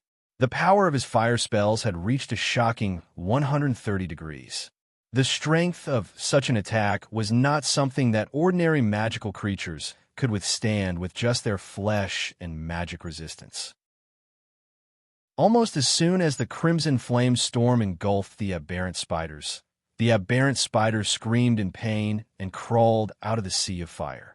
Although they had crawled out, their bodies were still burning with terrifying elemental flames that could not be extinguished by external forces. Some of the aberrant spiders rolled on the ground, hoping to use the damp soil to extinguish the flames. Some of the aberrant spiders continued to fearlessly charge at Grim, hoping to perish together with him. However, no matter how hard the aberrant spiders tried, the stubborn elemental flames could not be extinguished. They even spread to the insides of their bodies, burning fiercely between their flesh and organs. The moment the latter charged into Grim's inferno domain, the flames inside and outside of their bodies attacked them from both sides. Before they could even reach Grim, they were burned to ashes by the demonic flames that soared into the sky. Grim slowly walked forward, using huge lava fireballs to open a path. He blew up the aberrant spiders one by one, and then used a flame barrier to slowly roast them to death. Everywhere he passed, the passage was filled with violent flame shock waves and the wails of the aberrant spiders as they fell to the ground. Of course, it was also mixed with the pungent smell of burnt meat after it was roasted. Finally, after blowing up the last aberrant spider, Grim and his party stepped into the eerie cave hidden deep underground. You're finally here. In the depths of the dark cave, a large mass of thick black shadows lay there. Its strange green compound eyes flickered, and its gaze towards Grim was filled with deep hatred. The flame barrier around Grim's body was like a huge red lantern, instantly illuminating the wide cave. This was a huge cave made of grayish-brown rock. The ground was filled with crisscrossing stalagmites and stone pillars, and a large number of rock spikes hung down from the ceiling. It was exactly the same as the outside. Everywhere was covered in pale white spider webs, and there were white cocoons of different sizes stuck to the spider webs. Looking at the way they wriggled, it seemed like they were wrapped up in living things. The corners of the spider hall were filled with densely packed follicles. Every time one of the follicles burst, a strange spider the size of a fist would crawl out and disappear into the spider webs. As for the king of this place, the hunter spider Tara, it was crawling in a large spider web. Its mountain-like body was filled with holes of various sizes, and countless small spiders were entering and exiting it, as if they were repairing its damaged carapace. Behind it, the originally spindle-shaped belly had also shrunk at this moment, and from a hole that looked like an anus, a pungent mucus was continuously flowing out. The terrifying battle had caused Tula to suffer greatly. If it hadn't devoured 3 or 4 descendants with the strength of a magus, it wouldn't have been able to recover from the injuries it had suffered so easily. Now that it saw Grim chasing after it, it could not avoid the fight due to its dignity as a lord of monsters. It could only crawl there and stare viciously at the bastards who had broken into its chamber. Good, very good. Tura's ferocious petal-like mouth rubbed against each other, producing sparks. I'm curious. This should be your first time in my spider cave. In that case, what method did you use to pass through the maze I created and find this place directly? Obviously, this question was bothering it. According to its estimation, even if Grimm and his group could pass through the underground labyrinth, it would still take them more than 7 to 8 hours.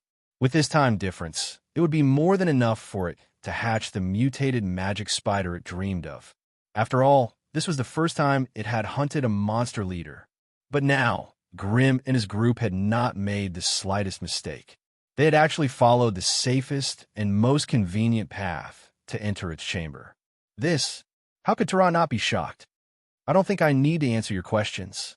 Grimm curled his lips in disdain and said coldly, villains die because they talk too much.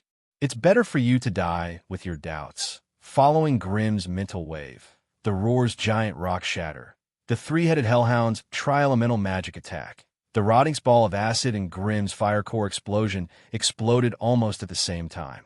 Violent and ferocious witchcraft streaked across the hall like a storm, pouring down on Tula, who was lying motionless on the ground. After the first wave of attacks, the whole team cooperated and prepared for the second wave of attacks. However, just as the wave of spells engulfed Tura's body, countless little spiders crawled out from the spider webs, stalagmites, stone pillars, and cracks in the rock stratum in front of and behind Grimm's team, swarming towards them. At the same time, their vision suddenly darkened. An enormous figure quickly dropped down from the ceiling above their heads. 8 terrifying limbs that were as sharp as blades were like 8 terrifying spears that could destroy everything. They whistled through the air as they fiercely stabbed towards them. Chapter 423. How terrifying was an elite monster that had the advantage of home turf? This question might not have been easy to answer before, but now, there was no need to answer it. In this spider hall, the enormous and bloated demon hunter spiders were as nimble as apes. With the cover of the stone pillars, it could easily dodge the concentrated spells of Grimm's party. It also took the opportunity to climb over the walls. With the help of the spider webs, its 8 legs could move as fast as lightning, even though it was hanging upside down from the ceiling. Every time it attacked, the dense forest of spikes and claws would send Grimm's party into a frenzy, forcing them to dodge in all directions. But in such an environment, a single wrong step could land them in a spiderweb trap, and they could only wait to be devoured by thousands of spiders. But fortunately, Grimm was also a berserk fire wizard who had his own home turf. Once he transformed into a Balrog, the ground covered by the bright red flame barrier became his home turf.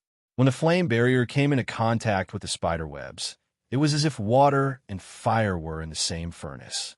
The flames burned fiercely, scorching most of the spider webs and burning them to ashes. The hunter spider, Tula's way to resist the flame barrier was to self-destruct. Thousands of strange spiders the size of a fist crawled out from various dark corners and jumped into the flame barrier, then violently self-destructed before their bodies were incinerated. These little spiders were tiny magical creatures that were immersed in magical energy. Although the power of their self-destruction was not great, it was not weaker than a 20-degree fireball. When their numbers increased, a few little spiders self-destructed at the same time. Although some of the extra energy would dissipate after the energy shock and superposition, the combined force would reach an astonishing level. 10 little spiders could easily reach 130 degrees, which Grimm could only achieve with his full strength. And there were more than 10 little spiders in front of him. Just by looking at the floor, rock walls, stone pillars, and ceiling of the spider hall, there were tens of thousands of little spiders moving about. It was very likely that the number of little spiders had already exceeded 3 digits. The turbulence formed by the violent magic energy severely damaged the stability of the flame barrier, causing it to rapidly shrink from its original coverage of 100 meters. Once the flame barrier collapsed, Grimm's party would have to face the ferocious little spiders. Howler, Rotted One, and Anguja all retreated to Grimm's side, using concentrated firepower to repel Tula's fierce attacks. Grimm, on the other hand, cleared out 4 large-scale fire spells and the secret voodoo poison scroll in one go. Crimson Flame Storm, Meteor Rain, Doomsday Volcano, World-Burning Fire Cloud. One had to admit that the might of the little spider's self-detonation was indeed heaven-defying, but it was very difficult for the demon hunter spider Tula to dominate the Black Grove with this alone. The main reason was that the little spider's magic resistance and defense were too low. Perhaps because of the mutation, most of the organs in the body of the little magic spiders were used to store magic energy, so their magic resistance and physical defense were far lower than that of small monsters of the same strength. As a result, Grimm cast a large-scale fire spell, and the little spiders that had not charged into the fire barrier were immediately annihilated. Their self-destruction also caused a chain reaction. A crimson flame storm with an attack power of 90 degrees was thrown out, and the dense explosions around the spider hall became a mess. Even Tula, who was hiding in the shadows, was dragged down by the little spiders beside it and was ruthlessly blown up twice. Even the demon hunter spider Tula that was hiding in the dark was dragged down by the little demon spider beside it and was blasted twice. Most of the stone pillars supporting the hall were blown apart, and the surrounding walls were filled with cracks. Finally, the ceiling could no longer bear the burden, and with a series of cracking sounds, a large area collapsed.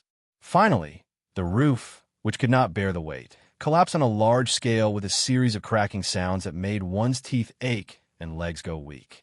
If the howler had not stepped forward and used its gigantic stone body to form a small barrier for them, Grimm and the others would have become the victims of this disaster. But after this calamity, Howler had finally exhausted the elemental energy in its magic puppet crystal core. The rocks on its body disintegrated, and it collapsed into a pile of rubble, no longer moving. Although it did not die, it would not be able to participate in this battle. When Grimm and his party crawled out of the ground with great difficulty, before they could find any traces of Tula, a huge figure suddenly burst out of the rubble around them. Terrifying spider legs that were as sharp as knives enveloped them with a shrill sound. Without saying a word, Grimm instantly used a flame leap to escape from the scene. The 3-headed hound Anguja and the Rotting Ones, who were left behind, were instantly skewered by the sneak attack of the hunting spiders. The larger Anguja had its head chopped off, and its bowl-sized mouth spat out a pillar of purplish-black blood. Its body was also pierced by 2 spider limbs, and it could not help but let out a mournful howl as it was lifted into the air. As for the Rotting Ones, its defenses were even weaker. It was chopped into 2 by Tula's huge pincers and turned into a puddle of sticky, rotting liquid on the ground. The undigested demon spider carapace and limbs that the Rotting Ones had swallowed earlier flowed all over the ground. It was a disgusting sight to behold. With a flash of red light, Grimm appeared beside a stalagmite 30 meters away.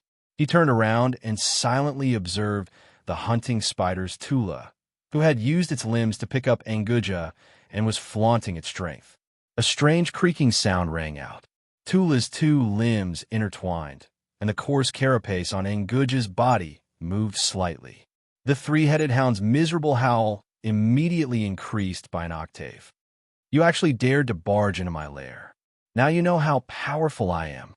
Although Tula was fiercely lecturing Anguja, its complex compound eyes of various sizes were staring unblinkingly at Grimm, who was acting strangely in the distance.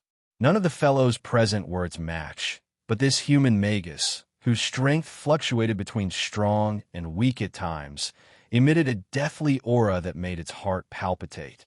Grimm's tall body was burning with raging flames, but he still maintained his Balrog transformation. He did not attempt to unseal the Balrog's heart.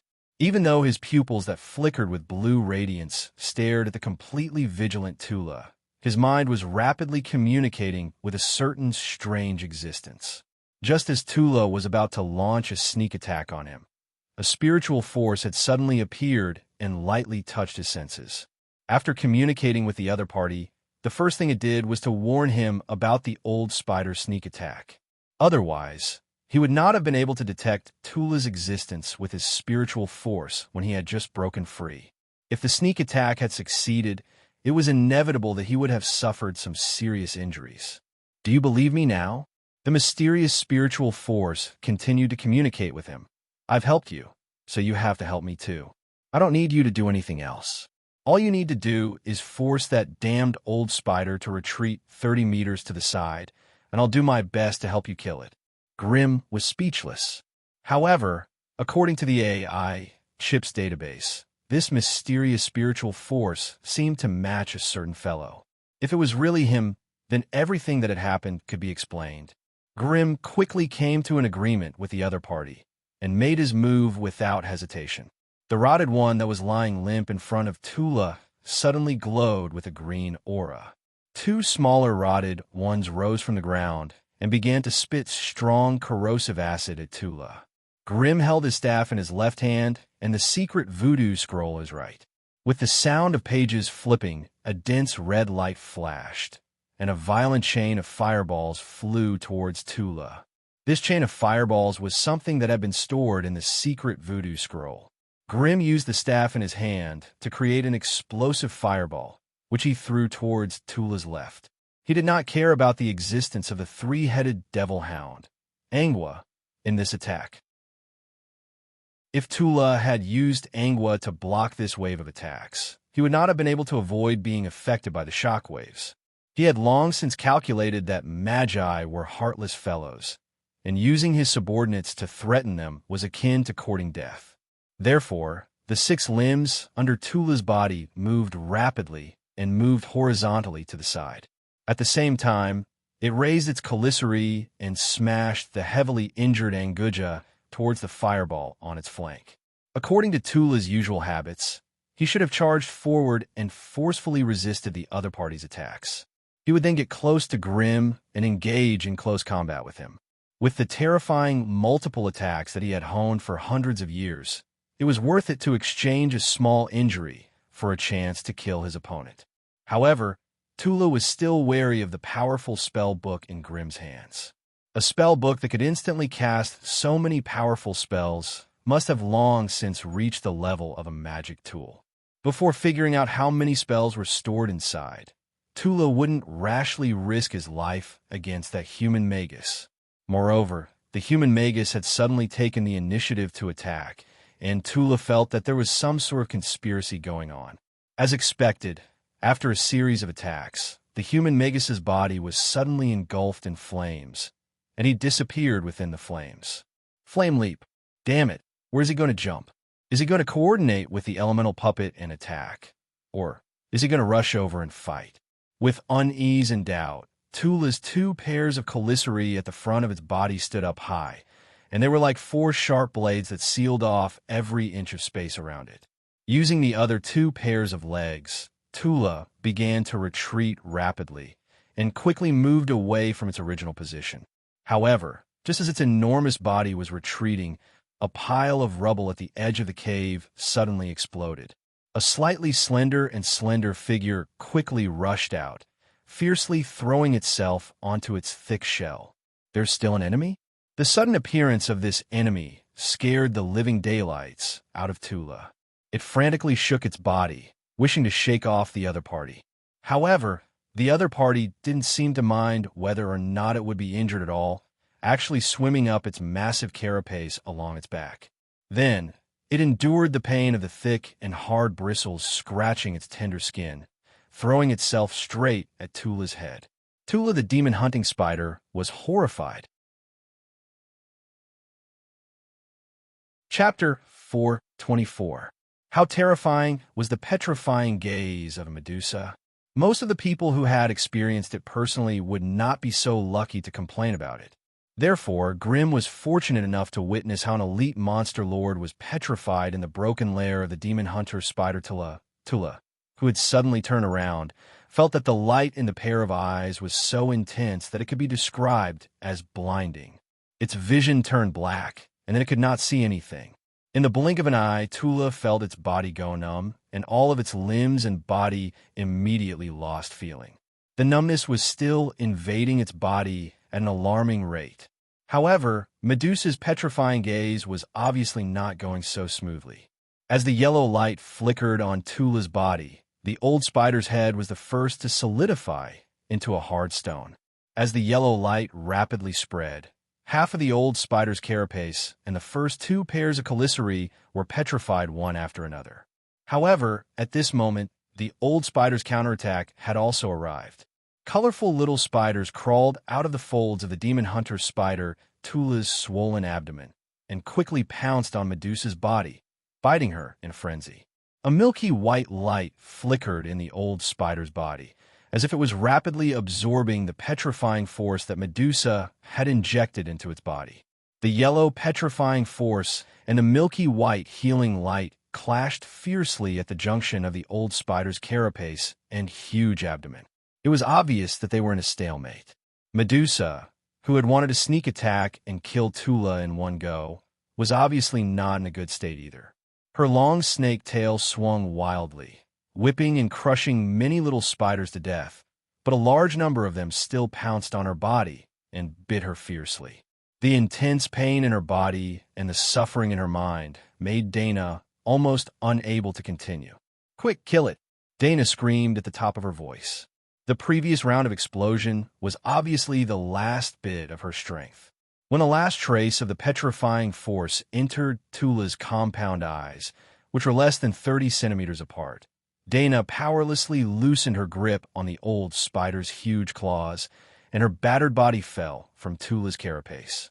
Even now, Dana, who had no more strength to fight, was still shouting at Grim. "Kill it! Quick! Help me kill it!" Under Dana's shout, the old spider's originally rigid chelicerae that couldn't budge suddenly struggled slightly, the crazy power already shattering the stone shell covering its body. However, just as Tura was about to use the pincer to free himself from the petrification, Grim and the Rotted One's ferocious attacks once again landed on Tura's body. This time, even the heavily injured and dying three-headed hellhound, Engugia, struggled to get up.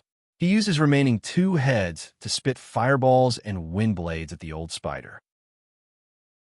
Seriously speaking, this was the first time the devil hunter spider Tula was truly hit by Grim's fire core explosion.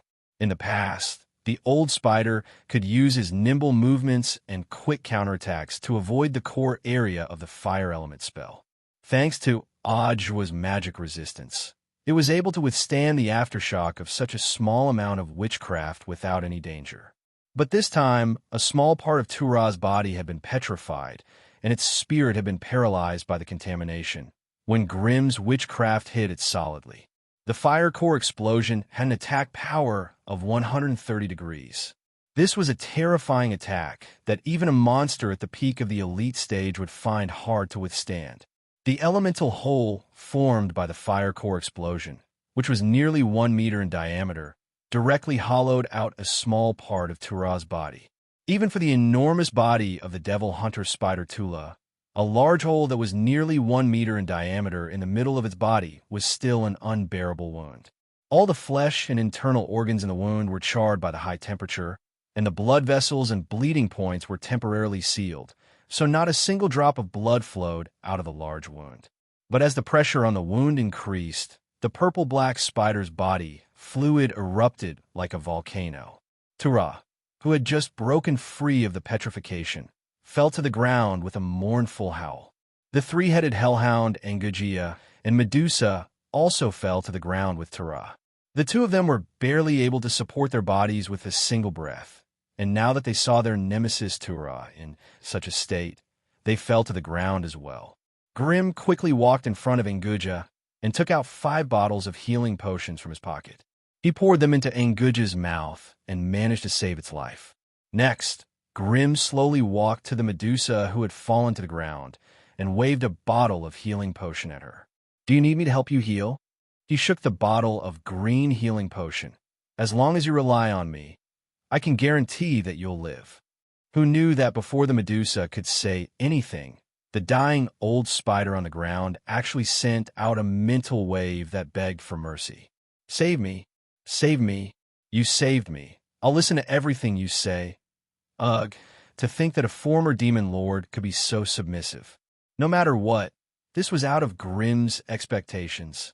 Evidently unwilling to let old Spider be saved just like that, Medusa opened her beautiful eyes and stared at Grimm with her deep and serene gaze.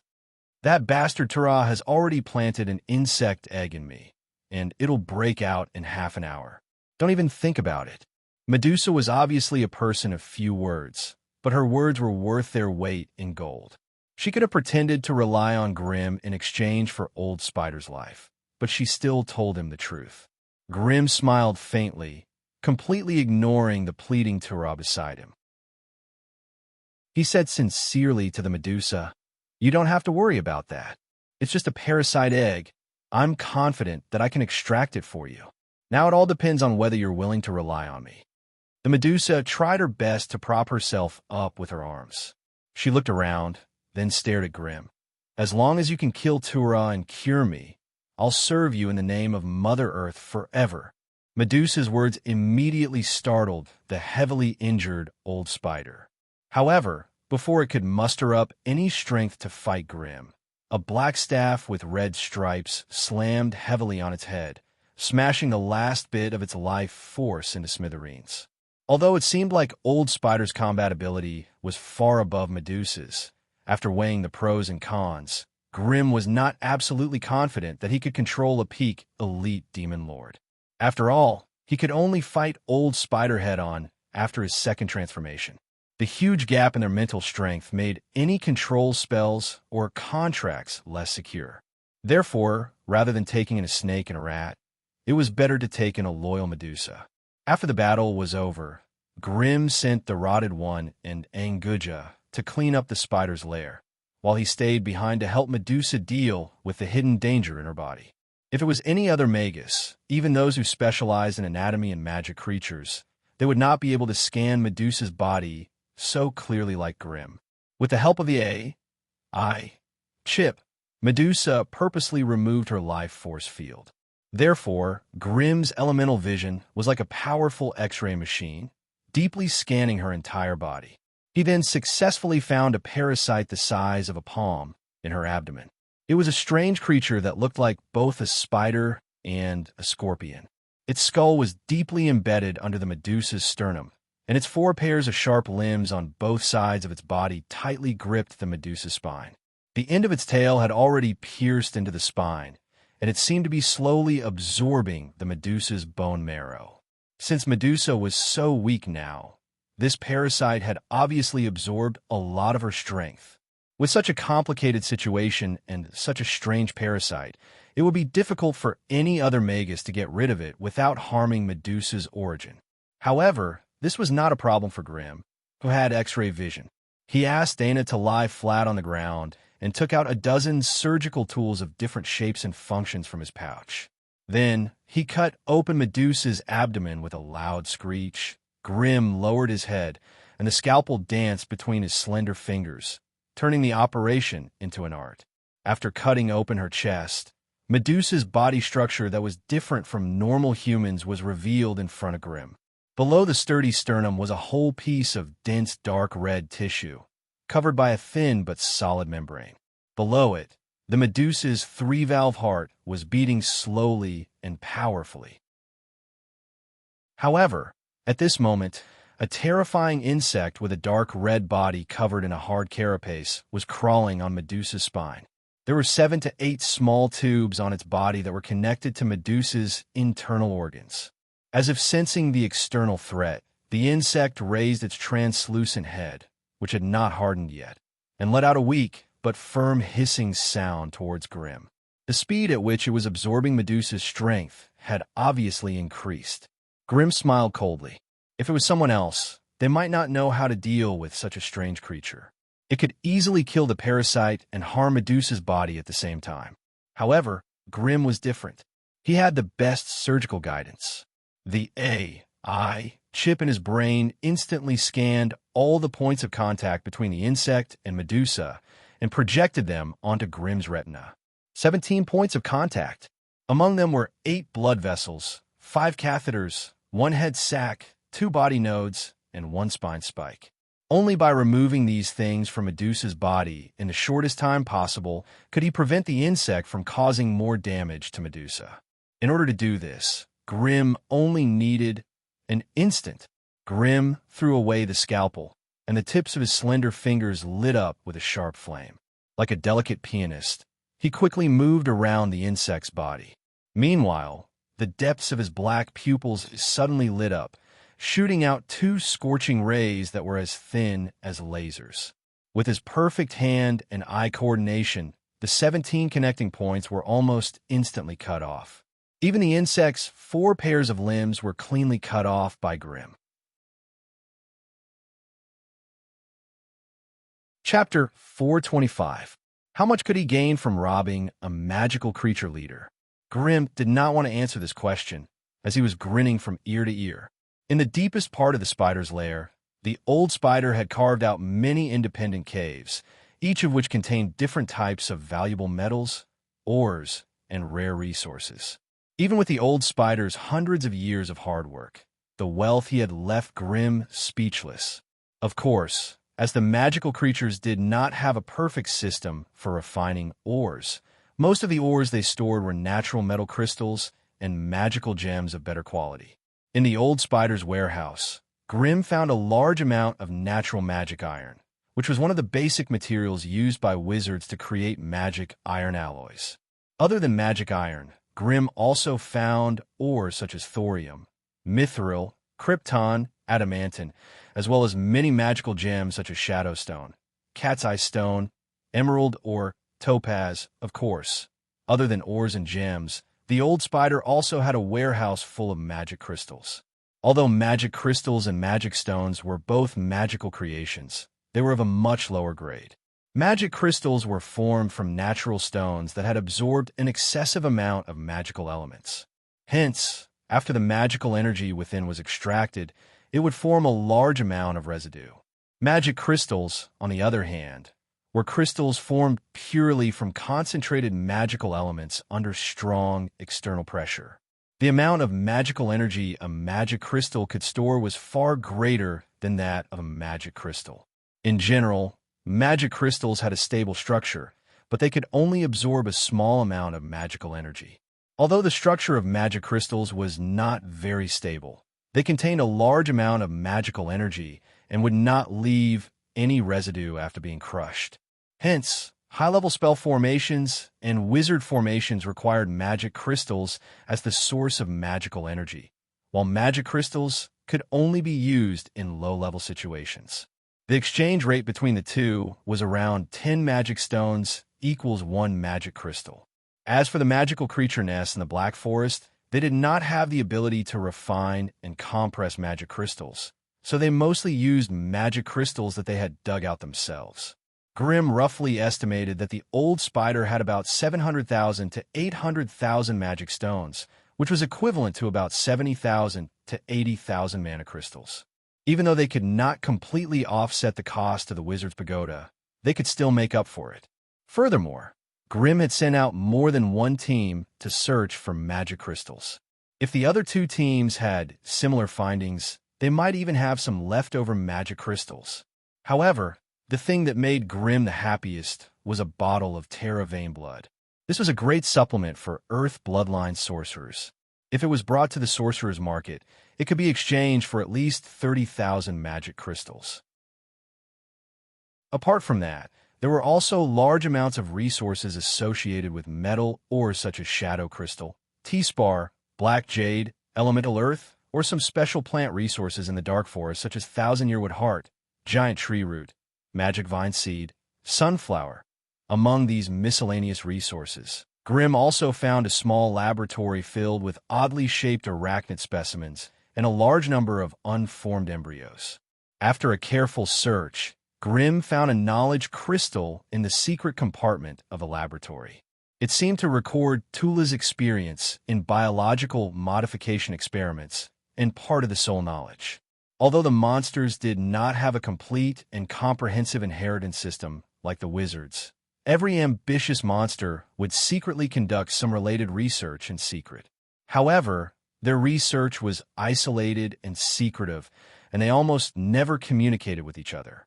Hence, every monster had to start from scratch if they wanted to research something. There was no ready-made knowledge or technology that they could use as a reference. The result of such research was that the research of the monsters would always be fragmented and one-sided. Although there were many bright spots, most of them were superficial due to the backwardness of knowledge and technology. They could not reveal the deeper secrets of the Magus world, from a number of mutated magic spiders and arachnids hidden in the spider cave. It could be seen that Tula was also a fellow that loved to reproduce and modify its descendants. However, the combat strength of the descendants it modified was extremely low, which also indicated that Tura's talent and attainments in biological modification were extremely ordinary. However, Grimm was not picky about this. In less than 5 seconds after placing the knowledge crystal on his forehead, he had completely copied the sea of data and information within. Under the AI chips filtering and filtering, 78% of the duplicates and errors were eliminated, and the rest were stored in an orderly manner. Grimm did not dare to be interested in the information on how to use spider eggs and powerful creatures to produce arachnids. However, there is also a lot of research on the soul, which was of great significance to him. Truth be told, Grimm had been searching for information related to the soul for a long time, but he had not found anything. Research in this area seemed to be carried out by large Magus organizations, and the related knowledge and progress were also tightly sealed. Ordinary sorcerers had no way of obtaining relevant information, let alone carrying out meticulous and effective sorcery experiments. Hence, in Grimm's AI chips database, there was almost no information related to the soul. Although Tula's research was very shallow, and there were many mistakes, it was still of great significance to Grimm. Especially the last 2 or 3 spells related to the soul that were stored in the knowledge crystal. Grimm simply could not bear to part with them. If not for the fact that the time and place were not suitable, he would not have been able to suppress his restlessness and immediately wanted to obtain first-hand information. After all, to a Magus, new knowledge and new spells were what he was most interested in, and also the greatest motivation for continuous improvement. There was too much wealth and resources in the spider's lair, and it was impossible for Grimm and Anguja to take away all of them. Hence, Grimm left Anguja behind to look after the place while he returned to the wizard's pagoda with Medusa on his chimera. He then asked his disciple, prospective wizard Amu, to bring a group of apprentices and a few chimeras back and forth. After all, the magical beasts and large creatures in the nearby Black Forest were almost all dead, so there was no need to worry about their safety. Hence, after Grimm gave them the coordinates of the spider's lair, he hid in the wizard's pagoda and slowly studied the contents of the knowledge crystal. As for Medusa, she was heavily injured and stayed in the wizard's pagoda to recuperate. Of course, during this time, Meryl and Gargamel also returned with their teams. Although there were some twists and turns in the process, the two of them brought back a long list of resources and many strange items for Grimm. Just like Grimm, the lair of every magical beast leader had many resources and personal storage rooms. The storage space of the two teams was limited, so they could only pick out the rare treasures and bring them back. The rest of the resources had to be slowly organized and moved. As for the ordinary resources, they were, of course, handed over to Gargamel and stored in the resource warehouse to be used as the basic resources of the wizard's pagoda. As for the expensive and rare resources, most of them were still handed over to Gargamel after careful screening. As for the more precious resources, they were all stored in Grimm's personal storage room. In order to win over the hearts of the three-headed magic hound and Medusa, Grimm did not touch their lair at all, leaving it to them to manage. Hence, the cleanup work was mainly focused on the lair of the hunter spider Tula, giant furious baboon, bird demon, and snake demon. Even though the bird demon and snake demon were also magical beasts that had surrendered, they were limited by their abilities and did not receive the same treatment as the other two magical beast leaders. They could only pinch their noses and offer all of their belongings to Grimm, only leaving behind some of their clansmen and resources that they needed. The continuous relocation lasted for more than 10 days, until the arcane wizard of the Silver Alliance hurried over with a construction team. The diseased forest, no, the pile of rocks, was still bustling with noise and excitement, making one wonder if they had come to the wrong place. The diseased forest had completely disappeared, replaced by a pile of rocks with a radius of 5 miles. The black soil was mixed with broken rocks, as well as the broken branches left behind by the overturned ancient trees. These were the last traces of the diseased forest. However, at this moment, in the center of the pile of rocks, a giant hole had been dug out, and a new winding underground tunnel had also been opened. Other than the chimeras that acted as the transport personnel, there were also many low-level magical beasts that were commonly seen in the Black Forest. They were like the most hard-working laborers, constantly unloading boxes of heavy objects from the fully loaded chimeras, then carrying them into the ground with great difficulty while groaning and groaning. Faced with the sudden arrival of the strangers, groups of bird demons flew into the sky, carrying crude spears and spears in their hands, blocking them outside. On the ground, 7 or 8 snake demons with the upper bodies of adult men, with long snake-like tails, also swayed their bodies, holding long and shiny weapons in their hands, surrounding them. This time, the silver-robed wizards used a special floating disc that was unique to the Silver Alliance. Although it did not fly as high as the airship, it was more flexible and suitable for short-distance flight within 100 miles. Could it be that the wizard tower could not withstand the attack of the magical beasts, and has become a paradise for the monsters? A silver-robed arcane wizard could not help but say, "No, I'm afraid it's the opposite." The one who answered was Wizard Eugene, who was responsible for protecting the 2 arcane wizards. Look at the side of the hole. The silver-robed arcane wizard looked carefully, and, as expected, he found the figures of 1 or 2 sorcerer apprentices at the edge of the hole. They were not the captives or slaves of these magical beasts, but more like the supervisors of a construction site, commanding them with their heads held high. Seeing the silver robes on Eugene and the others, Quasi-Wizard Kodar hurriedly called the bird demons and snake demons back, then personally came forward to welcome them. "I wonder if you are honorable wizards from the Redfini Trading Company?" "That's right. We are indeed from the Redfini Trading Company." "That's great. My teacher is waiting for you in the Wizard's Pagoda. Please follow me." Chapter 426. The 2 parties once again met in the Wizard's Pagoda. They had not seen each other for 10 days, but the newly built Wizard's Pagoda seemed to have gone through hundreds of years of vicissitudes. Both the body of the Wizard's Pagoda and the lava hall where the Wizard's Pagoda was located were filled with the terrifying aftermath of a great battle. The last time they met, the place was still dark, with only glow rocks, night illuminating crystals and phosphorescent moss, lichens, and fungi giving off a dim light. But this time, what they saw was a lava hall shrouded in a blurry red light. Inside the cave, all external attachments were soaked in the sea of lava. All the stone pillars, rock walls, and soil that could not withstand the scorching heat of the lava were swept away, leaving only volcanic rocks and lava rocks that could withstand the erosion of high temperature. Therefore, compared to the last time, the topography of this place was simply earth-shattering and unrecognizable. The walls around the lava hall were red on the bottom and black on top. The difference in texture was even more eye-catching, allowing the few people who came to visit to understand the pain and suffering the Wizard's Pagoda had gone through over the past few days. Looking at the battered body of the Wizard's Pagoda, as well as the pathetic base, the 3 wizards of the Silver Alliance could not help but fall silent. They knew very well what this meant. Since Grimm could still stand there and chat with them, it meant that the magical beasts had already failed. The attacking magical beasts were either licking their wounds in a dark corner or planning their next attack. But no matter what, this little wizard from the Salubo family had already gained the initial control of this dark forest. As long as there were enough supplies, this Wizard's Pagoda would be like a nail hammered into this place, and all of the magical beasts would gnash their teeth helplessly.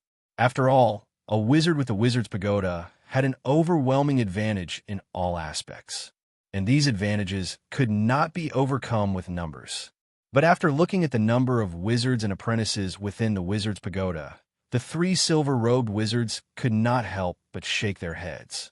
With such numbers and quality, it would be difficult for them to deal a devastating blow to the invaders.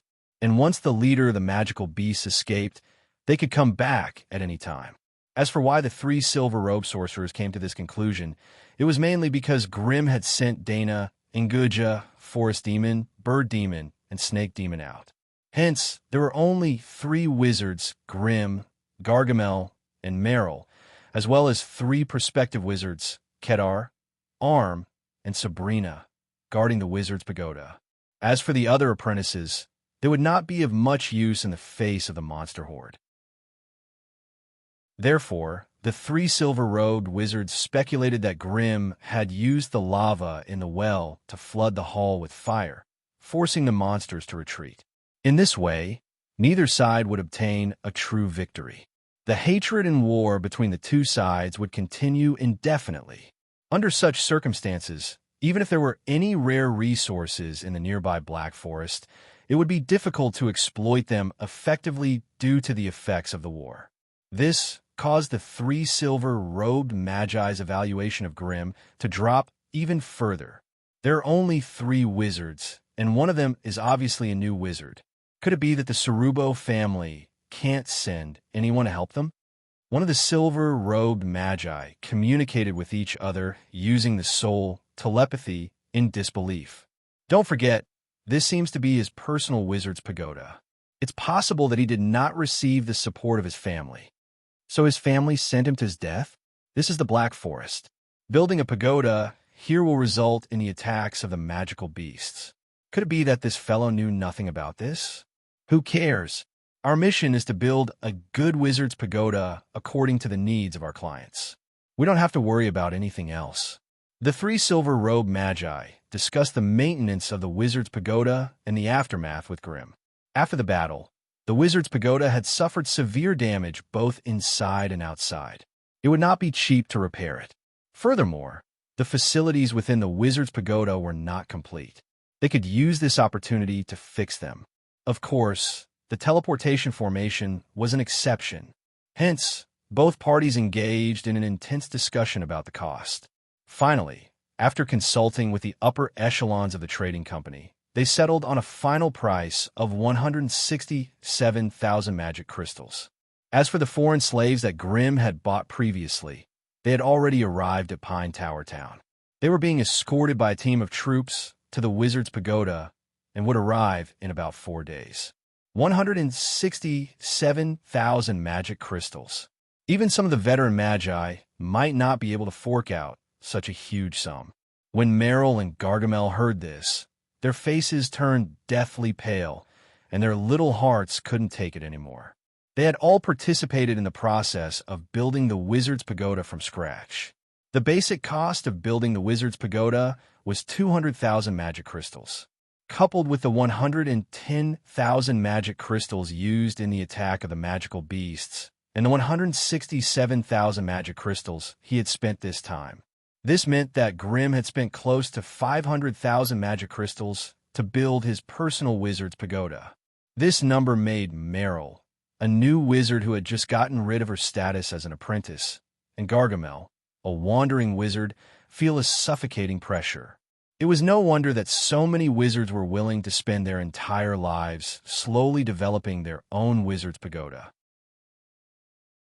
In essence, the wizard's pagoda was like a monster that swallowed money. If it was allowed to grow, the terrifying consumption of magic crystals would be enough to make a magus cry out in pain. Grimm was naturally unable to fork out so many magic crystals in such a short amount of time. He only had 30,000 magic crystals on hand, and he used 1 million magic crystals and a large number of magic gems to make up for the rest. Thus, just exchanging the magic crystals and appraising the magic gems took the silver-robed wizards an entire day. Seeing the mountain of magic crystals in the storage of the wizard's pagoda, the silver-robed wizards could not help but change their opinion of Grimm. To be able to obtain so many magic crystals, no matter how they looked at it, should have been a great victory. Could it be that this wizard Grimm really defeated and annihilated the main force of the magical beast army with just 3 wizards? Even though it was hard to believe, the magic crystals in front of them were real. If the magical beasts had not suffered a great loss, how would they have allowed them to plunder resources and invade the Black Forest? It couldn't be that all the magical beasts had died, right? How could the 3 silver-robed wizards know that the guesses they had made in their minds were actually the most accurate answers? However, the answer was too unbelievable, and they did not dare to believe it easily. With the help of the few silver-robed wizards, the facilities within the Wizard's Pagoda were being improved at a speed visible to the naked eye. The cracks and countless damages on the surface of the Wizard's Pagoda were also easily repaired by the silver-robed wizards. There were specializations in every field. It had to be said that these arcane sorcerers who specialized in a certain aspect were simply great existences like gods in their respective fields of expertise. Things that were almost impossible for outsiders were as easy as flipping a hand for them. Thus, with their hard work, the Wizard's Pagoda was repaired and maintained in just 3 days. On this day, the 6 servants that Grimm had bought successfully arrived at the Wizard's Pagoda. As the original landmark of the diseased forest had completely disappeared, Grimm decided to name his Wizard's Pagoda Blazing Flame Monarch and the new underground tunnel Flame Cave. He did not mind building a molten fire city with humans as the main population once the surface of the earth was developed. After the construction was completed, the 3 silver-robed wizards left the Blazing Flame Monarch under the protection of a team of human troops. Grimm threw the 2 halfling gourmets into the kitchen, the 2 dwarf craftsmen into the magic golem factory, and the 2 elves into the wizard's garden. Halflings were about 3 feet tall and usually weighed between 30 to 35 pounds. Their skin was ruddy, their hair was black and straight, and they had brown eyes. The slaves that the Silver Alliance sent to the Wizard's Pagoda were mostly male and female. In comparison, the male halflings had longer sideburns, while the female halflings were slightly more slender. Regardless of the gender, they all had exquisite culinary skills that could make people swallow their tongues. This was something that everyone in the Wizard's Pagoda thought highly of. As for the pair of dwarves, Grimm could not tell which one was male and which one was female, no matter how hard he looked at them. They were less than 1 meter and 2 inches tall, and they had rough appearances and big beards. Their bodies were as strong as mountains, their muscles as hard as rocks, and their tempers were just like their appearance, hard and smelly. This was beyond Grimm's imagination. Who would have thought that even the female dwarf would have a thick reddish-brown beard, and when she spoke with a coarse voice, it was like thunder exploding in his ears. Grimm could not help but feel a chill run down his spine when he thought about this pair of dwarf husband and wife lying on the same bed at night. The pair of elves were the complete opposite of the dwarves. They were only about half a meter tall. They had slender bodies, beautiful faces, fair skin, green eyes, and a pair of sharp ears. If they were a little smaller and had wings as thin as a cicada's, they would almost look exactly like the elemental elves in Alice's Tower of Destiny. However, the elemental elves had powerful magical energy, while the elves in front of him had a fragrant scent of plants. They were small plant-type magical creatures, and were naturally good at taking care of all kinds of magical and exotic plants. Thus, they were essential gardeners in the wizard's garden. Grimm seemed to have read in some books that these elves were actually flower fairies and elves that the wizards had captured from the ancient elf empire. Chapter 427. The appearance of the Blazing Flame Monarch had obviously changed the development of the Dark Forest. The people who felt it the most were the residents of Pine Tower Town, 300 miles away. Once upon a time, they had been living under the shadow of the magical beasts as a border town in a human settlement. Every time a large wave of beasts broke out in the Dark Forest, they could only desperately seek help from Baldan City, which was closest to the town, as there was a wizard tower there. The wizard families that had some interest in Pine Tower Town would also send their wizards and acolytes to help the residents fend off the waves of beasts. However, there was a limit to their help. Once the danger the town faced exceeded expectations, the wizards and acolytes from outside would definitely not die with the town. Hence, ever since Pine Tower Town was built, there had been two tragedies of migrating magical beasts attacking the town. Every time the tragedy ended, a new batch of immigrants would be transferred here by the sorcerers. Hence, this was a terrifying place that people both loved and hated. But now, with the appearance of a mysterious wizard's pagoda in the dark forest, the forest had become unprecedentedly peaceful and cold. The magical beasts that had ravaged the forest in the past had disappeared without a trace. Even the large forest beasts and ferocious birds had decreased in numbers. Many adventuring teams of mercenaries boldly ventured 200 to 300 miles into the dark forest, but did not find any traces of the magical beasts. Some of the known nests of the magical beasts had been abandoned, and the places that were once regarded as death zones were now safe places where they could come and go as they pleased. These adventuring teams began to explore the caves and caves, searching for the abandoned nests of the magical beasts. In a short period of time, the mercenaries of Pine Tower Town became unprecedentedly active. Every time they ventured out, they would return with great rewards. Acolytes with simple pouches also became in high demand. With them in the team, they would be able to bring back even more spoils of war every time they explored the abandoned magical beast nests. At first, they did not know how all of this had happened. However, as the footprints of some small teams of mercenaries extended to where the diseased forest used to be, they were fortunate enough to visit the acolytes of the wizard's pagoda who were maintaining order in the forest.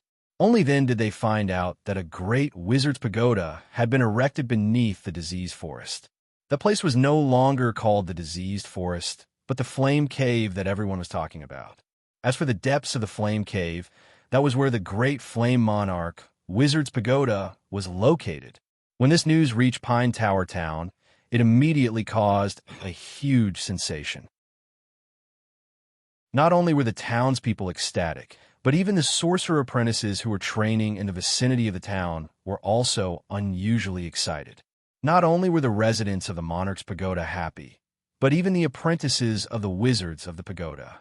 According to the common rules of the wizard continent, they were fortunate enough to stay in the wizard's pagoda for a night and come into contact with the apprentices within.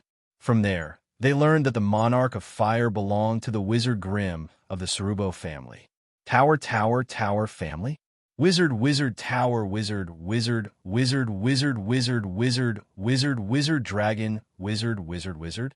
Grimm's title as a fire demon was only well known in the regions around Ferdinand City. Many Magus families further away had never even heard of him. However, the speed at which news spread in the wizard world was shocking. When this batch of apprentices sent the news back to their families, the rumors about this fire demon quickly became a household name.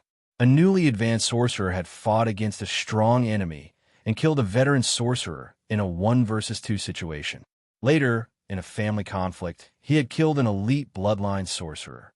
Once these rumors were dug up, they immediately attracted the interest and attention of many sorcerer families. No matter how they looked at it, it seemed like a powerful wizard was on the rise. More and more wizard apprentices swarmed into Pine Tower Town and headed toward the mysterious wizard's pagoda, the Flame Monarch. According to the common rules of the wizard continent, most wizards' pagodas were open to the public, with the exception of a few areas where the wizard's pagoda was completely sealed. Every wizard's pagoda would open up a specific area for the wizards and acolytes to rest and replenish their supplies. This was one of the ways the wizard's pagoda earned magic crystals. Of course, only wizards and acolytes could enter the wizard's pagoda to rest and replenish their supplies. Ordinary adventurers and troops could only purchase enchanted items through acolytes they were familiar with. As such, the prosperity of the wizard's pagoda had indirectly led to a circle of acolytes, forming a market around the wizard's pagoda. Bliss was a wandering wizard apprentice. Due to his lack of talent, he was still a beginner acolyte, even though he was 35 years old. Moreover, he only knew 2 spells, the Detect spell and the Weak Light spell. The former was not a strange wizard spell for divination, but a simple wizard spell to check if food was poisonous and the effects of certain items. As for the latter, it would create a dimly lit area around the caster, reducing the enemy's line of sight. Yes, these two spells were not classified as offensive spells, nor were they classified as defensive spells. Instead, they were low-level auxiliary spells. It was for this reason that Bliss was from an ordinary noble family. They could not tolerate him wasting the family's resources and not being able to provide anything in return. Thus, 3 years ago, the family had cut off their financial support and resources. Bliss could only regretfully leave the wizard's pagoda where he had lived and studied for 27 years, becoming a wandering wizard apprentice. Of course, if he was willing to return to his family, he would still have the chance to become the manager of a merchant's association or a small noble. However, Bliss, who had already decided to dedicate himself to the wizard's pagoda, still dreamed of becoming a great wizard one day.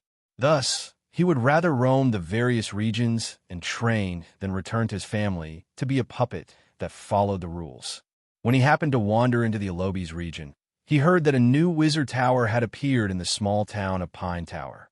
Thinking that the wizard's pagoda might be recruiting some acolytes from outside, Bliss immediately changed his route and headed straight for the legendary Blazing Flame Monarch. The small town of Pine Tower was now bustling with activity. Adventurers and troops with bows and swords on their backs could be seen everywhere. Seeing Bliss's acolyte short robes, they excitedly surrounded him, wanting to recruit him into their teams. In the small town of Pine Tower, as long as an acolyte had a magus pouch, countless teams would come to recruit them. After all, opening and storing a magus pouch required a certain amount of spiritual force. Regular combatants would not be able to use it, and only acolytes who had grasped a certain amount of elemental energy could do so. Thus, if an expedition team wanted to bring back more spoils of war, they had to recruit acolytes. It was a pity that Bliss had other plans and rejected all the invitations without hesitation. After hiring a local guide that he was familiar with, Bliss successfully traversed 300 miles of dense forest and arrived at the rumored entrance to the Blazing Flame Cave. Bliss was shocked by the hustle and bustle of the area, even before he got close to the Blazing Flame Cave. 10 to 20 miles from the end point, Bliss met many small teams rushing towards the Blazing Flame Cave. Their teams varied in size, with the largest being a hunting team of a dozen people, and the smallest being an expedition team of 3 to 4 people. A team like Bliss's, with only him and his guide, was the first of its kind. The further he went, the more mercenary teams Bliss met. They were either carrying huge prey on their shoulders or carrying huge blood-stained backpacks on their backs. All of them were excitedly striding through the dense, dark forest. Many teams would greet each other loudly when they met, occasionally asking strange questions such as, "How's the day's harvest?" or "Where did you find a secret nest?" When he followed them through the forest and came to a huge clearing, Bliss was completely shocked by what he saw and heard. This was the Black Forest. This was a dangerous area that was close to 300 miles deep into the Black Forest. However, in the large clearing in front of Bliss, there were rows of simple wooden huts and tents set up in a crooked manner. There were 300 to 400 mercenaries and adventurers in all sorts of attire walking around this temporary camp. There were stalls buying live beasts and wild beast hides everywhere, and people in short acolyte robes haggling with the mercenaries everywhere. This place had already become a temporary camp, a bridgehead and supply point for the mercenaries and adventurers to explore the surrounding areas. The people in charge of the camp were acolytes from the Blazing Flame Monarch. In a corner of the camp, there was a large wooden cage made from thick logs. There were more than 10 large wild beasts in the forest, including ferocious beasts like the armored rhinoceros, razor boars, and berserk apes. Under Bliss's watchful eyes, there were quite a few mercenaries hurrying over with tied-up wild beasts. They handed them over to an acolyte in a green robe who was in charge of the stables, and then received a few heavy little pouches from him. "My lord, we've arrived at the Blazing Flame cave you spoke of." The guide was an honest villager who looked at Bliss with hope. Bliss took out a small cloth bag from his waist pocket and threw it to him. 50 gold coins. In the past, no matter how many gold coins or magic crystals Bliss took out, he would not be able to get these fellows who had no combat ability to enter the Black Forest. But now, with the appearance of the Blazing Flame Monarch's Wizard's Pagoda, the Black Forest had become an extremely safe back garden, allowing most adventurers to travel, explore, and hunt without worry. After sending the guide away, Bliss mustered his courage and quickly walked toward the large cave in the middle of the camp. Even at a distance of 200 to 300 meters, Bliss could feel the dense fire elemental energy assaulting him. Chapter 428. You're prepared to rely on the Wizard's Pagoda? The thin and withered Gargamel scrutinized the wizard apprentice in front of him suspiciously. Yes, Bliss implored anxiously. Sir, as long as you allow me to continue learning here, I will definitely listen to you seriously and do my part as an apprentice. Gargamel narrowed his eyes as he listened, sizing up Bliss. Beginner-level abilities. No troublesome family or organization background. And he's a wandering apprentice. From this, the chances of him being a spy sent by a family was very low. If any wizard family had designs on the Blazing Flame Monarch, there would need to be at least a high-level apprentice to be put in an important position. A beginner apprentice with poor talent was expected to slowly climb to the top and grasp the secrets of the Wizard's Pagoda. Even Gargamel would not dare to have such thoughts, much less expect any schemer to make such a low-level mistake. So the other party should be a pitiful apprentice who had nowhere else to go. Understanding this, Gargamel's gloomy face finally squeezed out an ugly smile. The Wizard's Pagoda has just been set up and is indeed in urgent need of manpower. A wandering apprentice like you, without any introduction or guarantee, we would not accept you. Hearing this, Bliss, who had been looking forward to it, revealed an anxious and uneasy expression. But Gargamel's words quickly took a turn. However, seeing how sincere you are, I can give you a chance, Leyland said with a smile. Thank you. Thank you. Bliss could not help but reveal an ecstatic expression, thanking Gargamel profusely. Don't thank me yet. Let's see your performance first. Gargamel grabbed at the air, and a metal amulet that was neither gold nor iron appeared in his hand. Leave your wizard's spell imprint inside and carry it with you at all times. Then look for the high-level apprentice, Toli, and get him to arrange a room and work for you. You'll be an apprentice of the Blazing Flame Monarch in the future. Yes, I'll go now. Bliss obediently imprinted his wizard spell imprint on the metal amulet, then carefully placed it in his robes before bowing respectfully and leaving the room. After his figure disappeared from the room, Lin Yao's beautiful and alluring body appeared beside Gargamel. Why did you keep this rookie apprentice? Aren't you afraid of leaving behind a hidden danger for the Wizard's Pagoda? Seeing that AI Wa had arrived, the sinister and ruthless Gargamel immediately turned into the most caring and considerate husband. He carefully helped her sit down, then placed his right hand on her abdomen, which did not have the slightest abnormality, and silently closed his eyes to sense the strange rhythm of life. Although he couldn't sense any soul aura from it, the strength of his life force was significantly stronger than before. Forest Demon AI Wa unhappily rolled her eyes at Gargamel, but the corners of her eyes were filled with pride and a deep sense of love.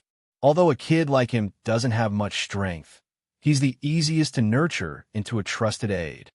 After the two of them were lovey-dovey for a long time, Gargamel seemed to have suddenly thought of something and explained, "The Wizard's Pagoda has already stabilized its foothold, and it will soon usher in a great development.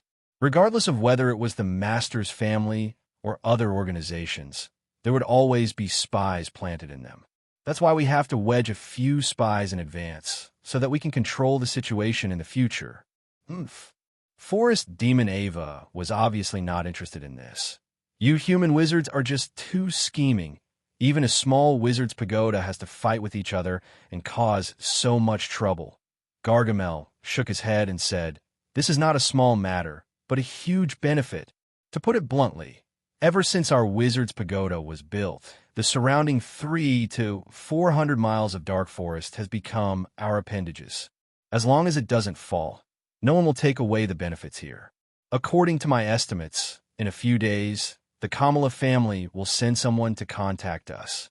Kamala, forest demon Ava creased her brows and could not help but ask, "You mean the wizard family closest to Pine Tower Town?" Of course. Ever since Grimm had given most of the authority over the Flame Monarch's Wizard's Pagoda to Gargamel, he had already become the main butler of the Wizard's Pagoda. If they move a little slower, and the old fellows from the Scattered Tower Forest Wizard Association get a whiff, I'm afraid that the benefits here will have nothing to do with them. Saying this, Gargamel could not help but stroke the few strands of goatee on his chin, his bean-sized eyes unable to help but emit a proud light. "You mean the Scattered Tower Forest Wizard Association will also send someone over? Not only will they come, they'll come very quickly." Gargamel laughed coldly, pleased with himself. "But these fellows have always been very arrogant. If you want to scrape a layer of oil off of them, you'll have to see what I can do." It had to be said that Gargamel, a wild wizard who had roamed the central continent for over 100 years, had a deep understanding of wizard families that was difficult for outsiders to understand. On the second day after Bliss joined the Flame Monarch, an envoy from the Kamara family and Wizard Hatch from the Scattered Tower Forest Wizard Association arrived at the Wizard's Pagoda at the same time. They brought the goodwill and contracts of their respective families and factions. The envoy from the Kamara family brought a contract of equal cooperation, stipulating that both parties would be partners of equal status and benefit, and that they would jointly develop the resources and land within a few hundred miles of the Black Forest around the Flame Monarch. The Kamara family would provide manpower to open up a small settlement between the Wizard's Pagoda and Pine Tower Town that could accommodate 1,000 people, while the Wizard's Pagoda would be responsible for providing the necessary security. Once the territory derived from this took shape, the Kamara family would occupy 70% of the territory and citizens, while the Wizard's Pagoda would not have to pay any price to obtain 30% of the territory and corresponding citizens. No matter how one looked at it, this was a good thing for the Flame Monarch's Wizard's Pagoda. After all, this was just Grimm's personal Wizard's Pagoda, and it would be difficult for him to obtain the full support of the Cerubo family. Without the support of his family, he would have to rely on himself. Where would he find suitable citizens? And where would he find the funds to transform the desolate Black Forest into a land suitable for humans to live in?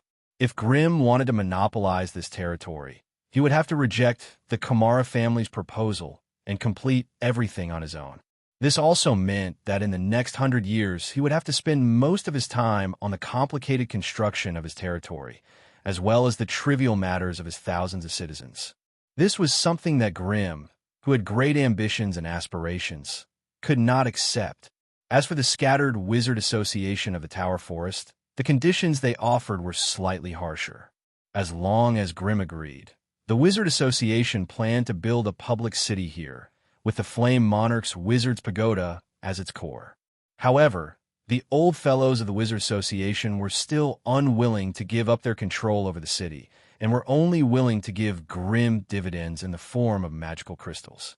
In the future, the land, citizens, resources, and mineral deposits in the surrounding territory would be converted into corresponding magical crystals and given to Grimm, but he would not be allowed to interfere with the management of the public city. These conditions could be said to be extremely harsh. To be honest, Grimm did not really like the conditions offered by the two factions. The conditions offered by the Scattered Tower Forest were too harsh, and Grimm's power was almost completely stripped away. On the other hand, the Kamara family could not provide what Grimm truly needed. As for the territory and resources that they were most interested in, Grimm only cared about the latter. He was not interested in the former. Territory and citizens? Could these things make him a Grade 2 wizard? He was currently focused on increasing his own strength, and was not interested in worldly power or wealth.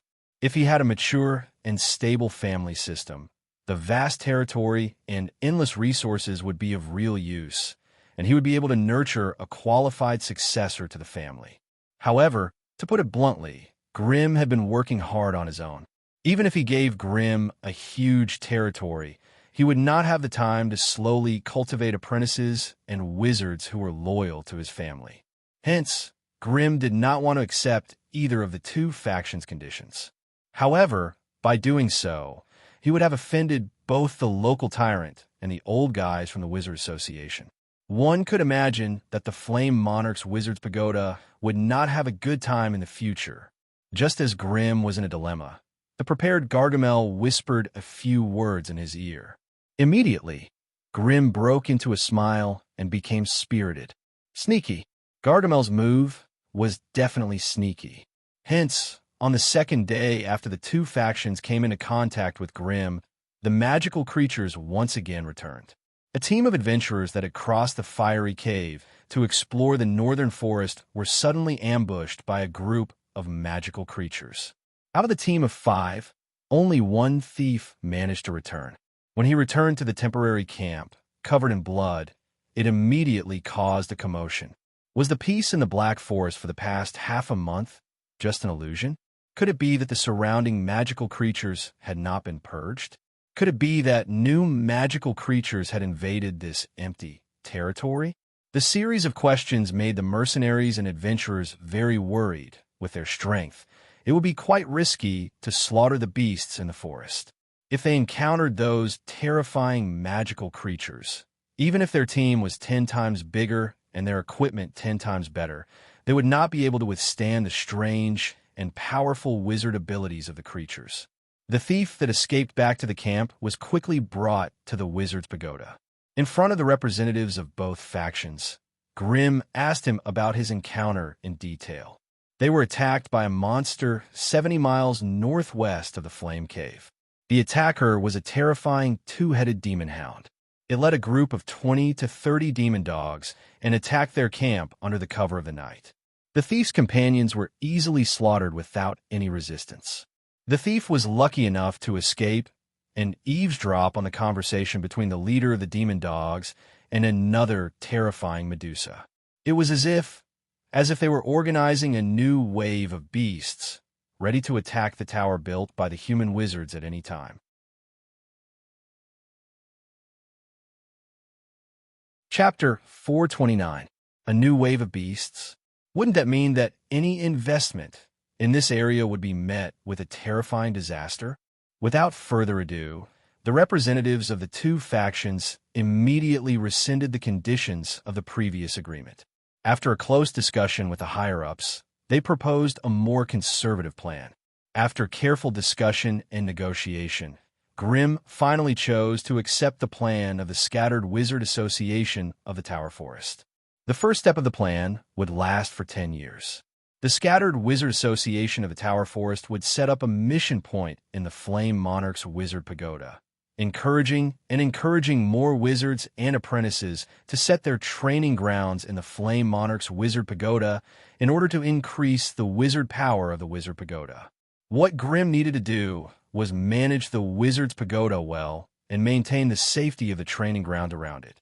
Wizard Hatch, who was sent by the Wizard Association, emphasized that even if Grimm could not repel the magical beasts invading from the north, he had to do his best to ensure the safety of the dark forest south of the Wizard's Pagoda. The Wizard Association would try to set up a large camp between Pine Tower Town and the Wizard's Pagoda, working hard to upgrade it to a human settlement.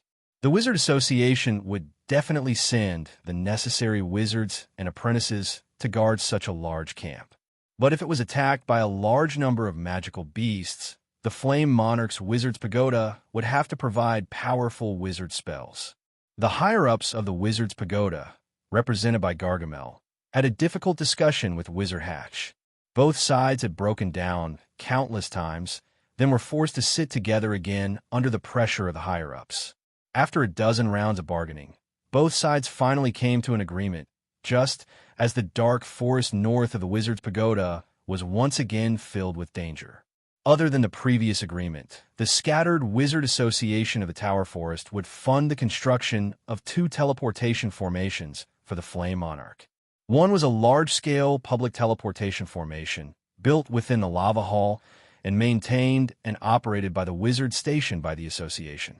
The energy source for the teleportation formation would be provided by the Wizard's Pagoda, and the Association would split the cost of every teleportation with the Wizard's Pagoda 82.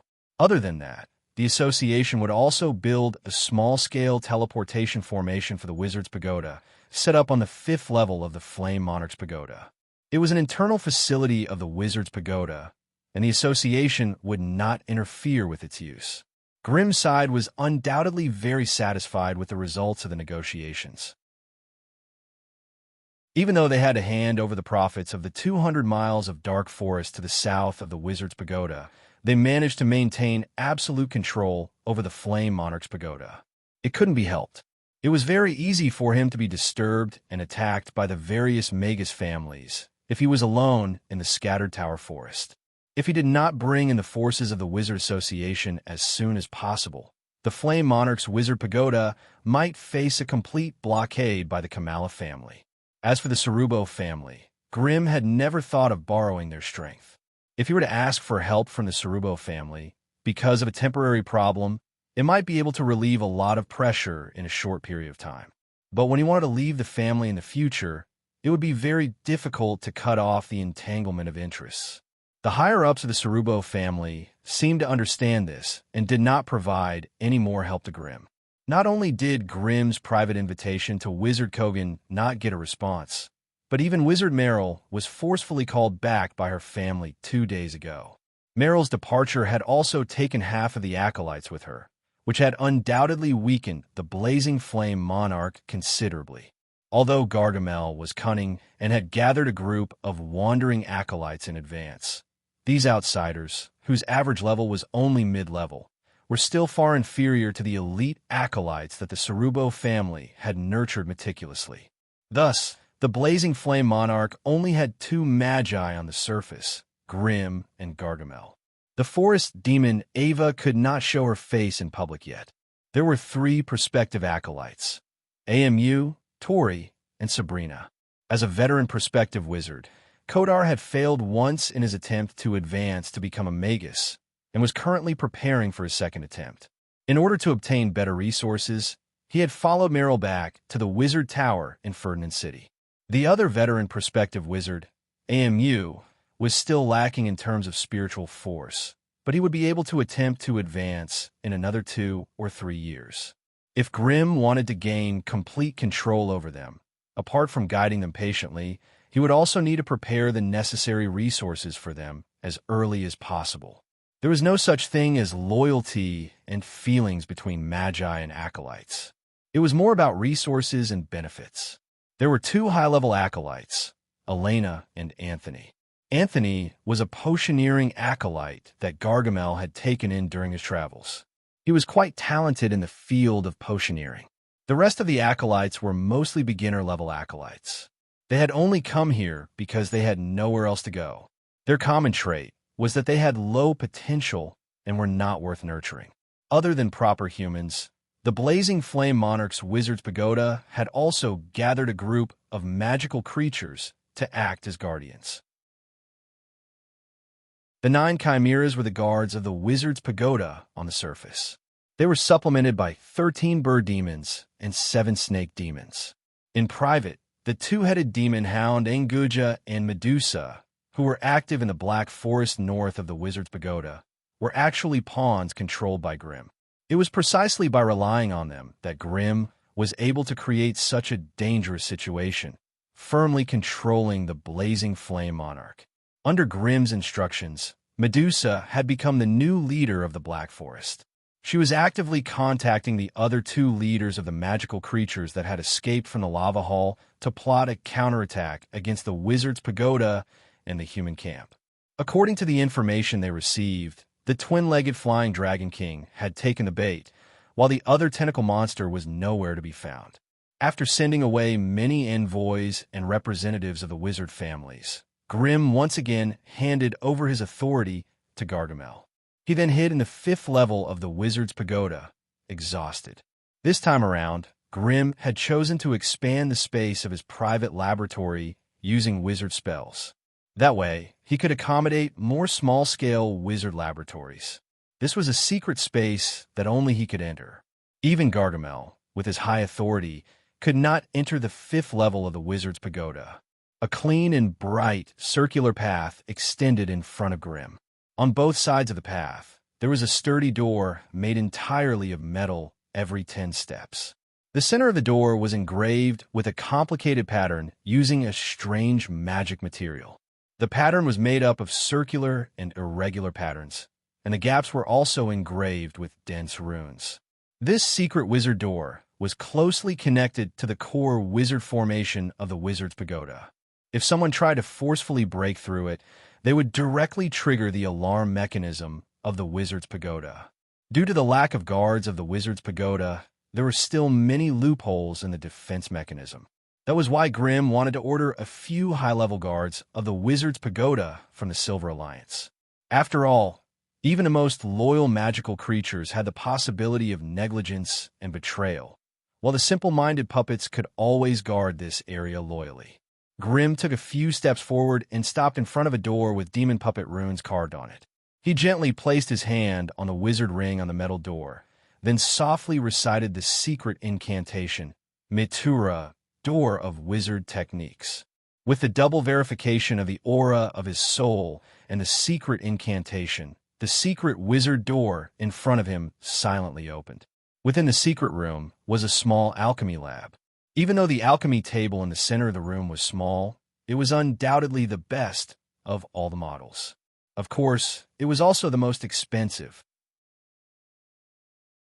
Currently, on the alchemy table, a dazzling wind element dragon crystal was floating in the beautiful fluorescent light, silently releasing its enchanting light.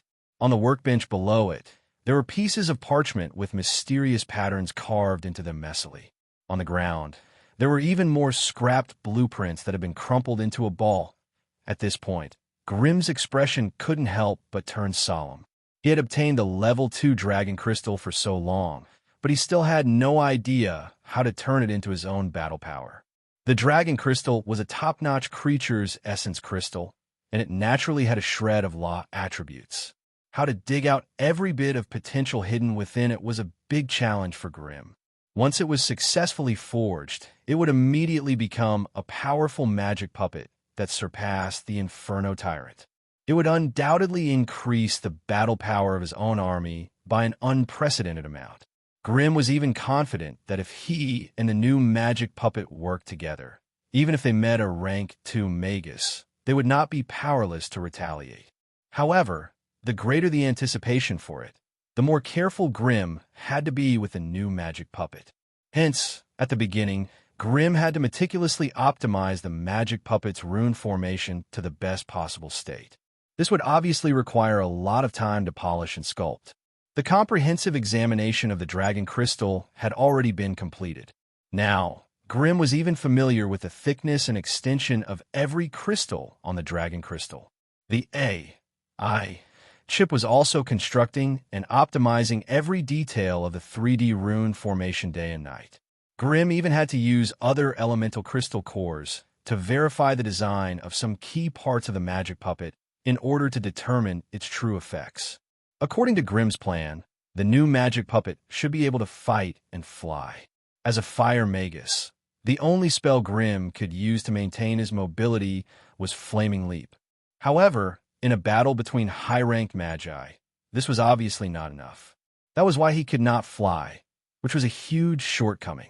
Although these shortcomings could be solved with supplementary methods, such as a magic wand enchanted with a flight spell, a flight ring, or even a flying carpet. However, these methods would not solve the root of the problem. In many dangerous situations, Grimm might not even have the time to activate these supplementary tools. Hence, in order to solve this problem that had troubled Grimm for a long time, he purposely made this new magic puppet into his own flying war pet.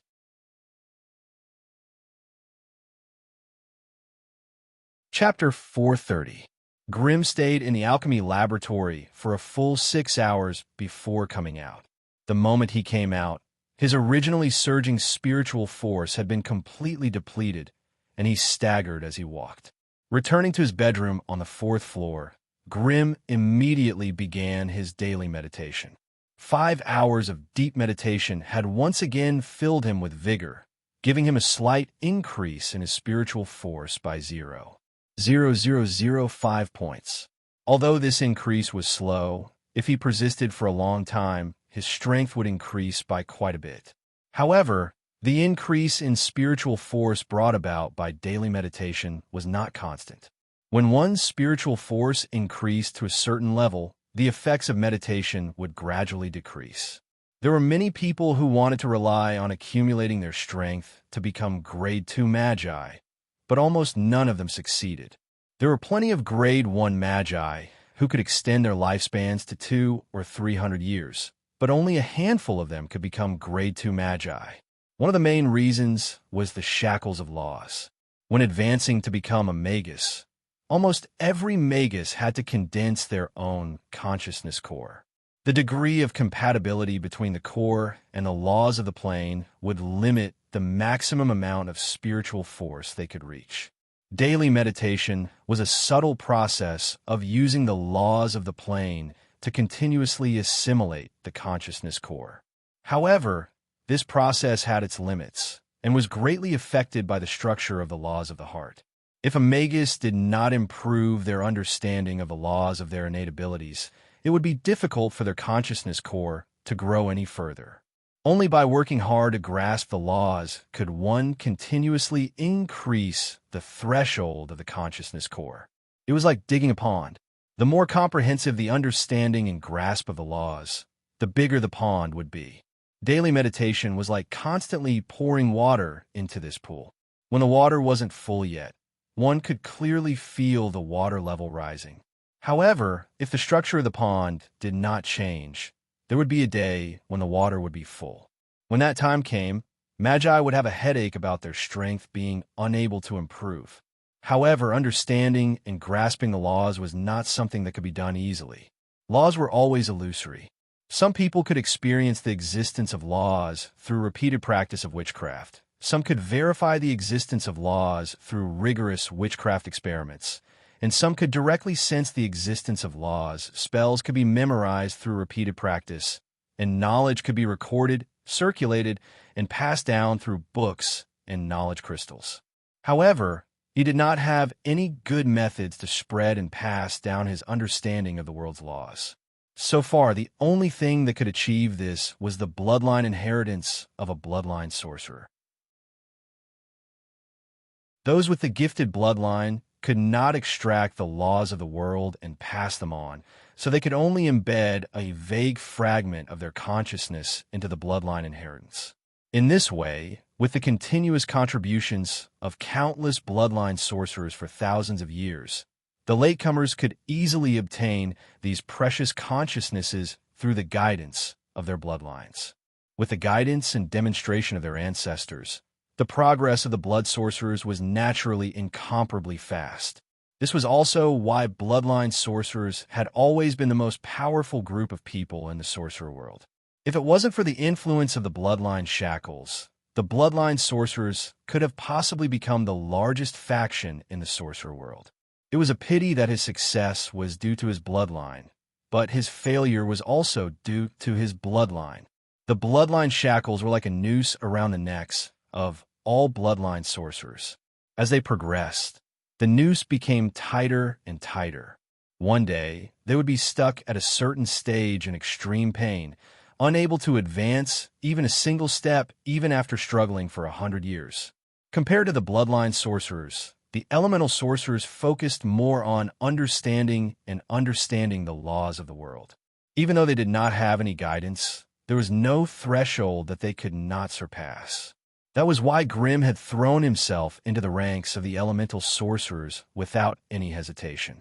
What he needed to do now was to continuously meditate and accumulate knowledge about wizard spells, and to repeatedly train his mental energy. The semi-elemental transformation of his body allowed him to easily cross the threshold of a level 1 wizard. If he wanted to become a level 2 wizard, he would have to elemental transform his mental energy as well. For this, he would inevitably have to borrow the mysterious sea of lava at the bottom of the wizard's pagoda.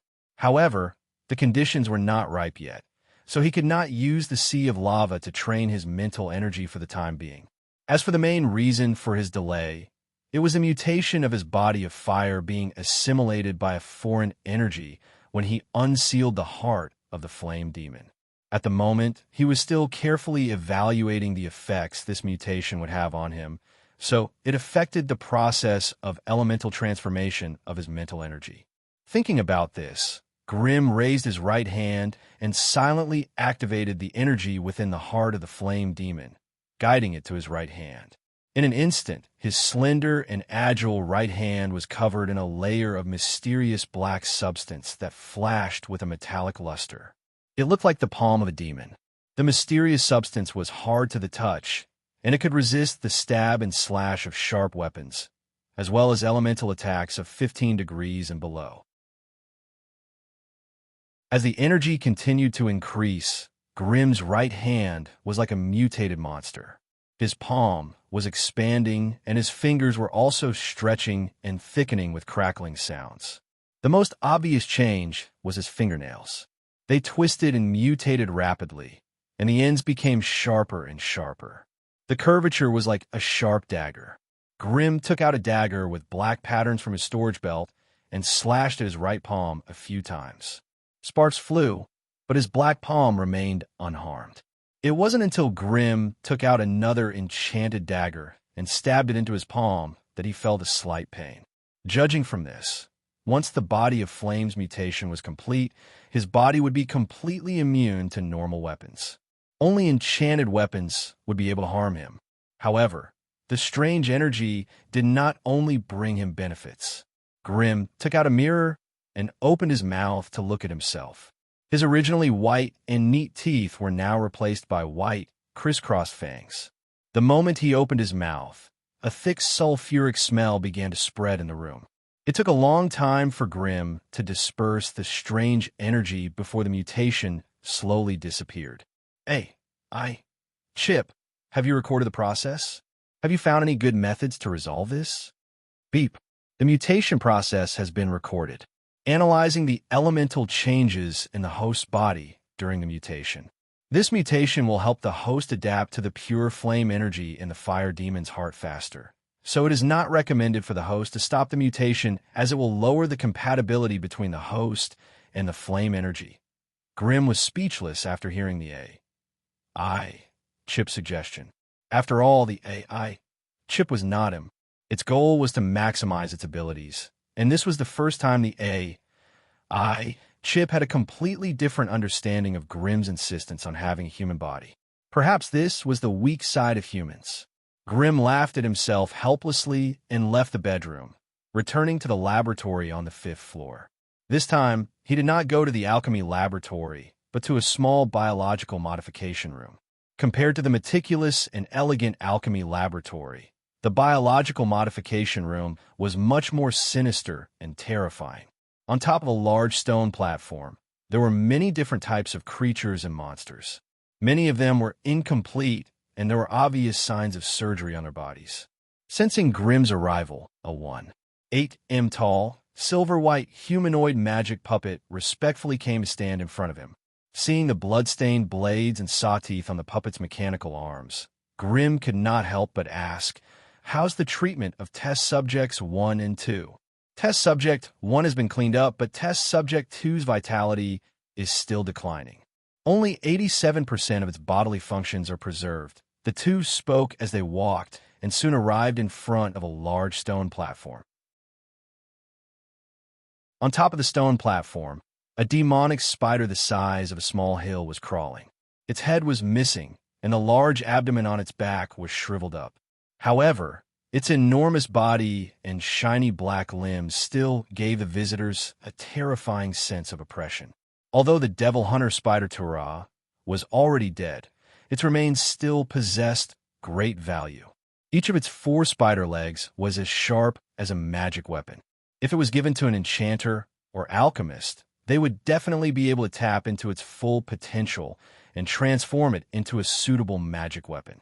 As for the spider's carapace, it was made of an unknown material.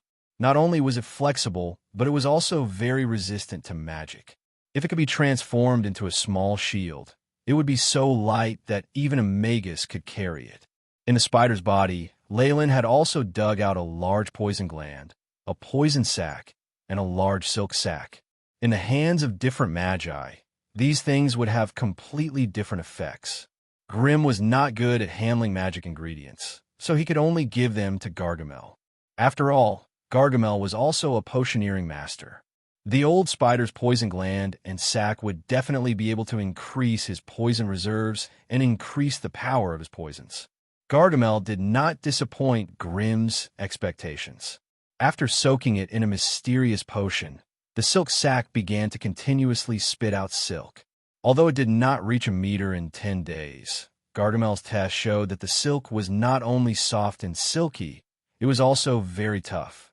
Even magic weapons would not be able to cut it. Apart from that, the silk could also absorb magic elements up to 10 degrees and was able to block spiritual force detection.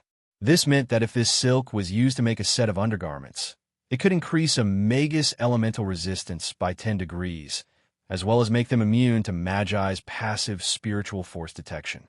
This way, even if they met a magus with a higher spiritual force than them, the wearer would not have to worry about their spiritual force being seen through.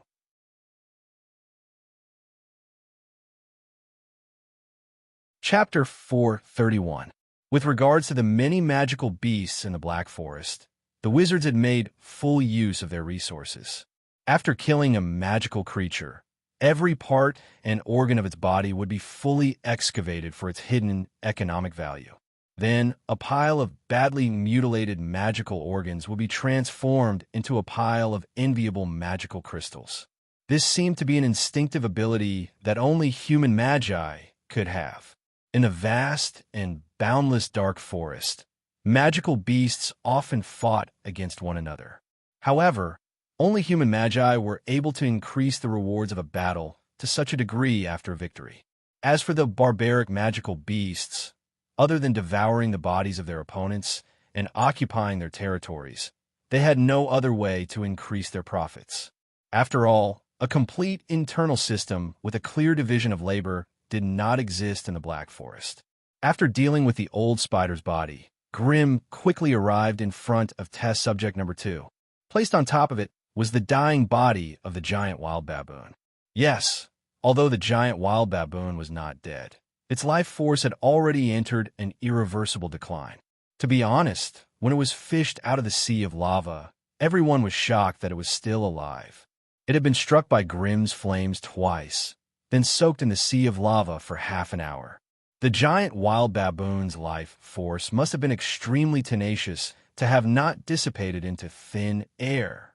When it was first fished out, the surface of the giant wild baboon's body had already been completely carbonized, and a casual touch would cause it to fall to the ground. However, the powerful life force still stimulated its body, allowing this baboon, which was 3 or 4 sizes smaller, to regenerate its flesh so quickly that it could withstand the damage from the magma's flames. The carbonized layer on its body also effectively isolated the damage from the flames. With all these factors, the giant wild baboon barely managed to survive, becoming the first batch of magical beast captives after the wizard's pagoda was built. Due to the giant wild baboon's rebellious nature, it was almost impossible to tame it. Thus, Grimm intended to modify it into a powerful wizard beast.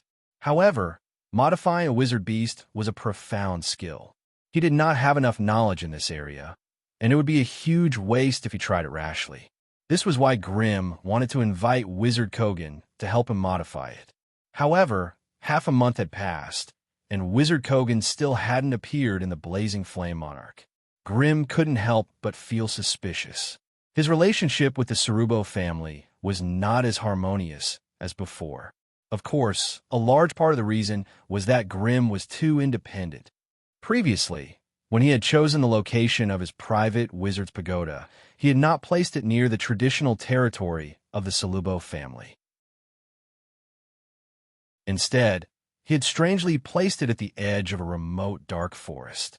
Moreover, before and after the beast-tide attack, he did not even ask for help from his family.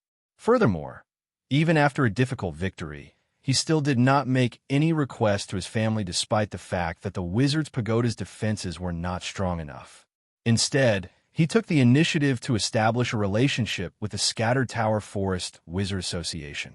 This was a very thought-provoking action, no matter how one looked at it. These actions seemed to be an ambitious attempt, an attempt to break away from the shackles of the family, and an attempt to establish an independent force. If the Solubo family understood this, they would no longer treat Grimm as kindly as before. It was very likely that they would remove him from the core of the wizards in the family, and no longer give him the privileges and convenience of the core wizards.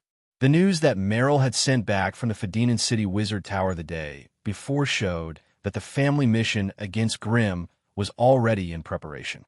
They had previously given Grimm 10 years of freedom, and now it was time for him to contribute to the family. However, this was expected, so Grimm did not find it strange. The only thing he could do now was to arrange everything in his hands as soon as possible and do it well. That way, if he was forced to complete some dangerous family mission, the Flame Monarch's Wizard's Pagoda would not fall into a predicament because of his absence. Plain of Nights. There was not a single trace of life in the silent forest. A mysterious figure covered in a thick black robe was silently walking through the dense forest. The black robe dragged on the ground, and the mysterious figure seemed to be staggering as he walked. Behind him, large puddles of purplish-black blood and strange shell fragments could be seen. The black robe silently made its way through the forest. Every time there was the sound of flapping wings in the surrounding forest, he would suddenly stop and listen, only continuing forward when he was sure that there was no danger. Finally, he stopped in front of an exceptionally tall ancient tree. He pushed away the thick soil at the foot of the ancient tree, revealing a piece of purple copper or with specks of starlight. The black robe finally nodded in satisfaction, extending his bony, filthy right hand that had sharp nails and was covered in dirt. He casually drew a few lines in the air. As a mysterious rune glowing with green light appeared out of nowhere, a piece of wrinkled tree bark suddenly peeled off, revealing the dark entrance to the cave. The thick smell of blood and the faint, sharp hiss of insects also surged out. The black robe stood in silence for a moment. After sensing that there was nothing out of the ordinary in the surrounding forest, he quietly made his way into the cave. After the black robe disappeared, a dense black fog flashed past, and the ancient tree returned to its original state. But half an hour later, a pair of slightly larger strange bats suddenly flew out of the forest. They quickly circled around the ancient tree, as if they were looking for something. However, the cave that the black robe had set up was unusually well hidden, so they found nothing even after searching for a long time.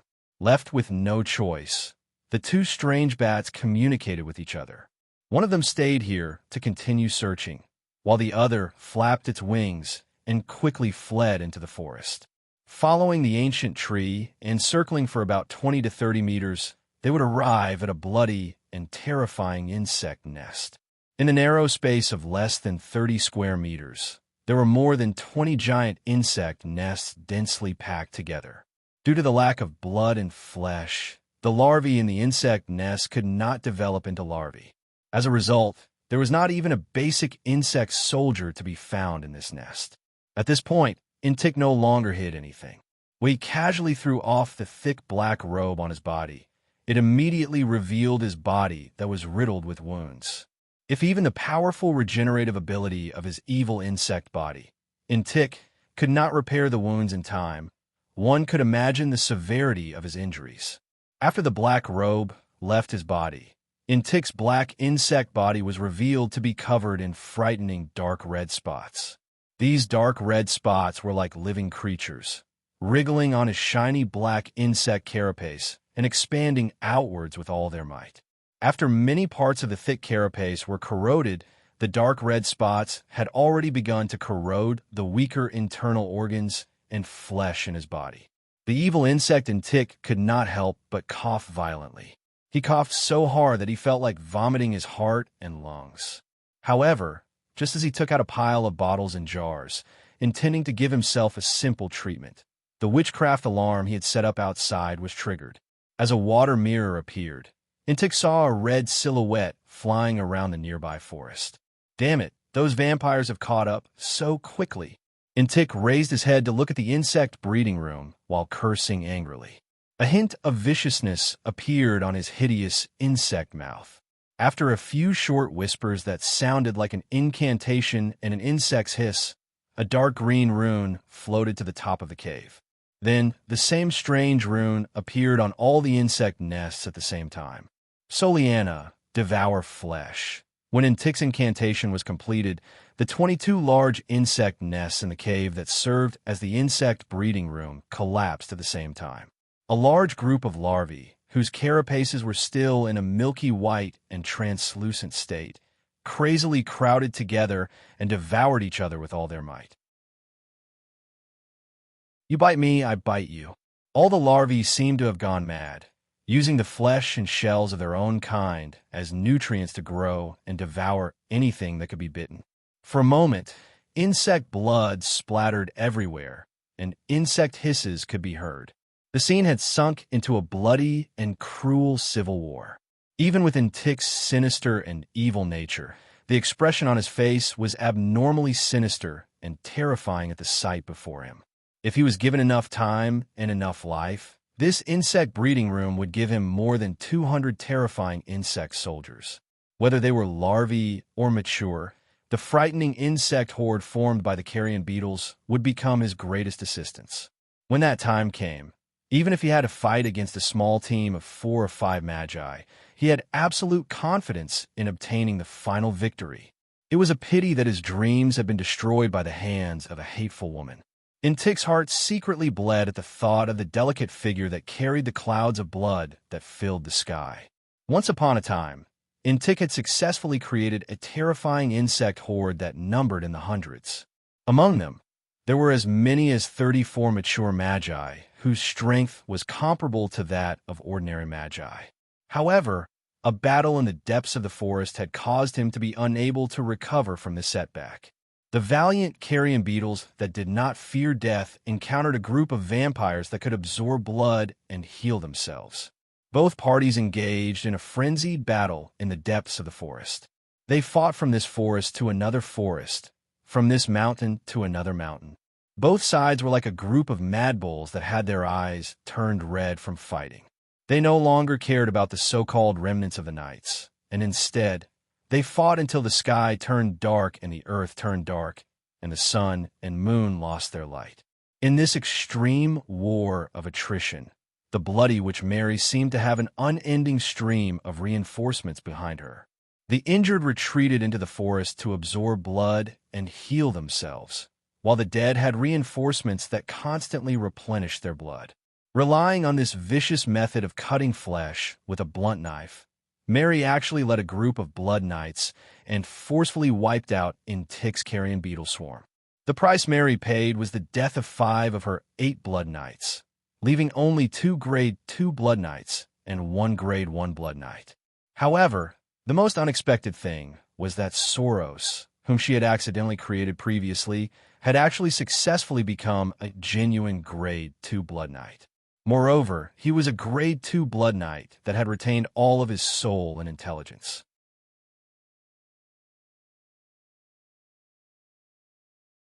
Chapter 432. Just how terrifying was a Tier 2 blood knight that had retained all of its intelligence and memories? If it were any other blood knight, they would simply charge at the carrion beetle swarm, using their most ferocious killing moves to slaughter their enemies. As for their own injuries, they wouldn't care at all. They would only think of dodging when their HP fell below a dangerous threshold. Against such a blood knight, as long as Intek was willing to lay a trap, he could easily trap them in the carrion beetle swarm's frightening siege. However, Soros was completely different.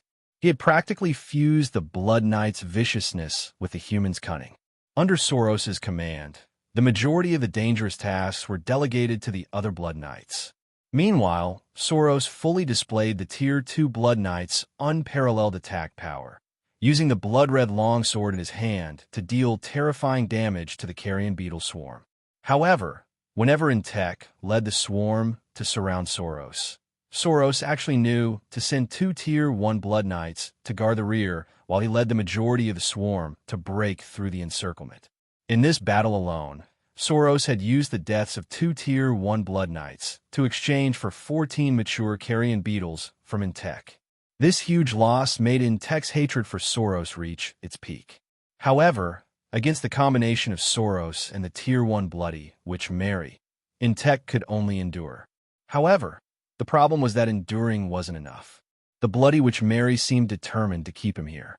Hence, under her command, the endless swarm of vampire bats and the powerful Blood Knights actually managed to keep Entek's swarm at bay, initiating a heart-wrenching war of attrition with him. Hence, after 2 months of life-and-death battles and pursuit, Entek had finally exhausted all of his swarm. Even his own insect body had been severely corroded by the bloodline witchcraft. Left with no choice, Entek could only hide here and there, eventually arriving at the insect breeding room he had set up long ago. Originally, he had prepared this place for his future explosive strength. However, now that the situation was unfavorable, he had no choice but to activate it forcefully. As the nearly 500 carrion beetle larvae devoured each other, the number of living beings in the area decreased. However, the strength of those that survived increased rapidly. By the time the mutual devouring ritual was over, all the larvae had disappeared, leaving behind 6 ferocious-looking elite carrion beetles with black shells and green wings. As Entek let out a sharp hiss, the 6 elite subordinates immediately pounced on him.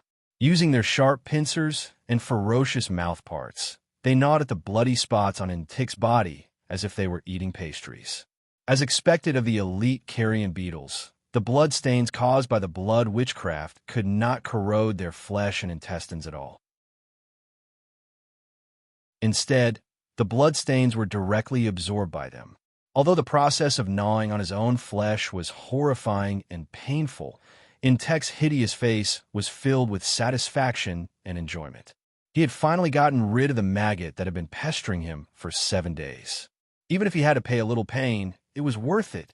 However, with this delay, a group of more than 20 vampire bats had already appeared in the dense forest above the cave. They had short, glossy black fur, scarlet eyes, white fangs, and bodies the size of basins. They were like vultures searching for prey, constantly circling in the forest.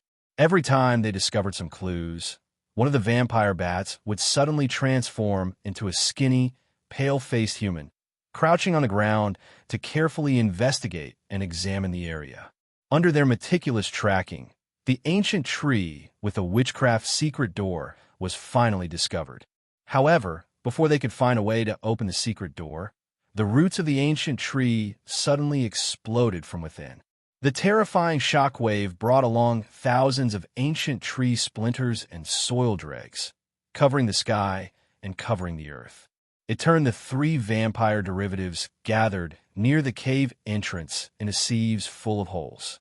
Even with the long life force of vampires, they could not withstand such a heavy blow. Hence, the 3 vampire derivatives died on the spot. The remaining vampire derivatives immediately let out strange squeaks as they transformed into vampire bats, flapping their wings and dispersing into the surrounding forest. Although they fled in all directions, they did not go far.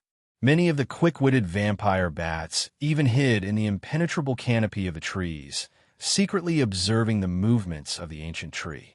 When they saw the evil insect in Titch's glossy black bugman body, as well as the 6 strange fellows that were even more exaggerated than mature corpse beetles behind him, they immediately sent out long and strange ultrasonic waves towards the distant forest. At this moment, the forest was filled with the flying scouts that the Bloody Witch Mary had sent out. Relying on these ultrasonic waves that were difficult for outsiders to imitate and master, they could quickly spread the news layer by layer. Hence, a moment later, Mary, who was standing proudly at the top of a tall ancient tree 7 miles away suddenly turned her head. Her gaze pierced through the layers of lush forest and landed on the source of the news. "We found Intitch's tracks. You guys can move out." Mary's blood-red armor showed off her delicate and beautiful figure. "Soros, you'll still be leading the team this time. Be careful, don't exhaust all of my knights." The current Mary was no longer the lone, reckless, and irascible vampire ghost from before. All these years, she had worked hard to manage her vampire army in this foreign world, entangling herself with the evil insect Intitch. All these experiences had made her more and more like a leader. At least in front of this group of vampires, she was their king. She was their leader. The life and death of any vampire, even the rank 2 Soros, depended on a single thought from Mary. The ties that were rooted in the depths of their bloodlines made all the blood thralls and derivatives absolutely loyal to Mary. This was actually the most frightening aspect of vampires. "Yes, master." Soros meekly bowed to Mary. Only then did he lead the remaining 3 blood knights to quickly transform into giant blood-red bats. They flapped their bat wings and glided towards the distant forest. "How is it? Have the arrangements for the outer perimeter been made?" This time, Mary did not take the lead like she did in the past. Instead, she stood where she was and looked down at the forest from which the message was sent. The first batch of vampire bats had already charged in. The battle to the death had already begun, and the forest that had been quiet and peaceful just now instantly became noisy. The towering ancient trees trembled violently.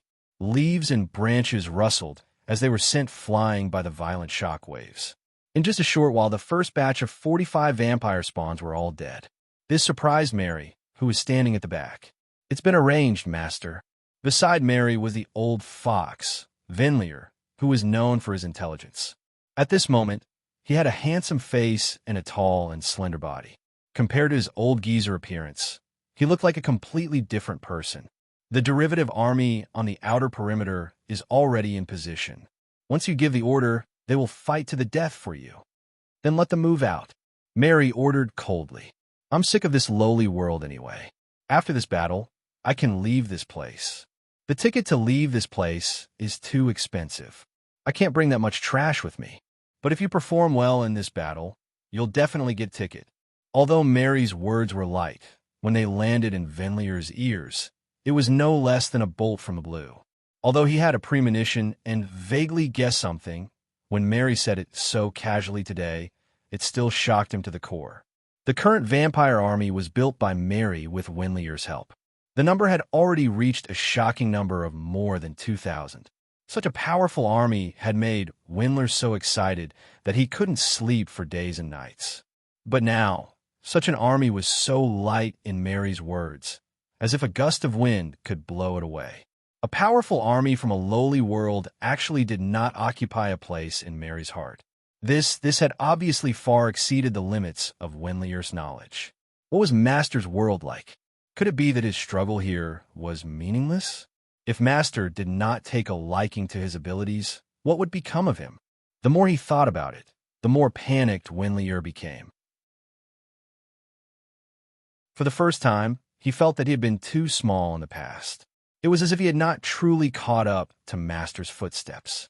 For a guy like him who had no combat power and strength, if even his mind was despised by Master, what would await him? "Master, I'll go check again right now. I'll make sure nothing goes wrong.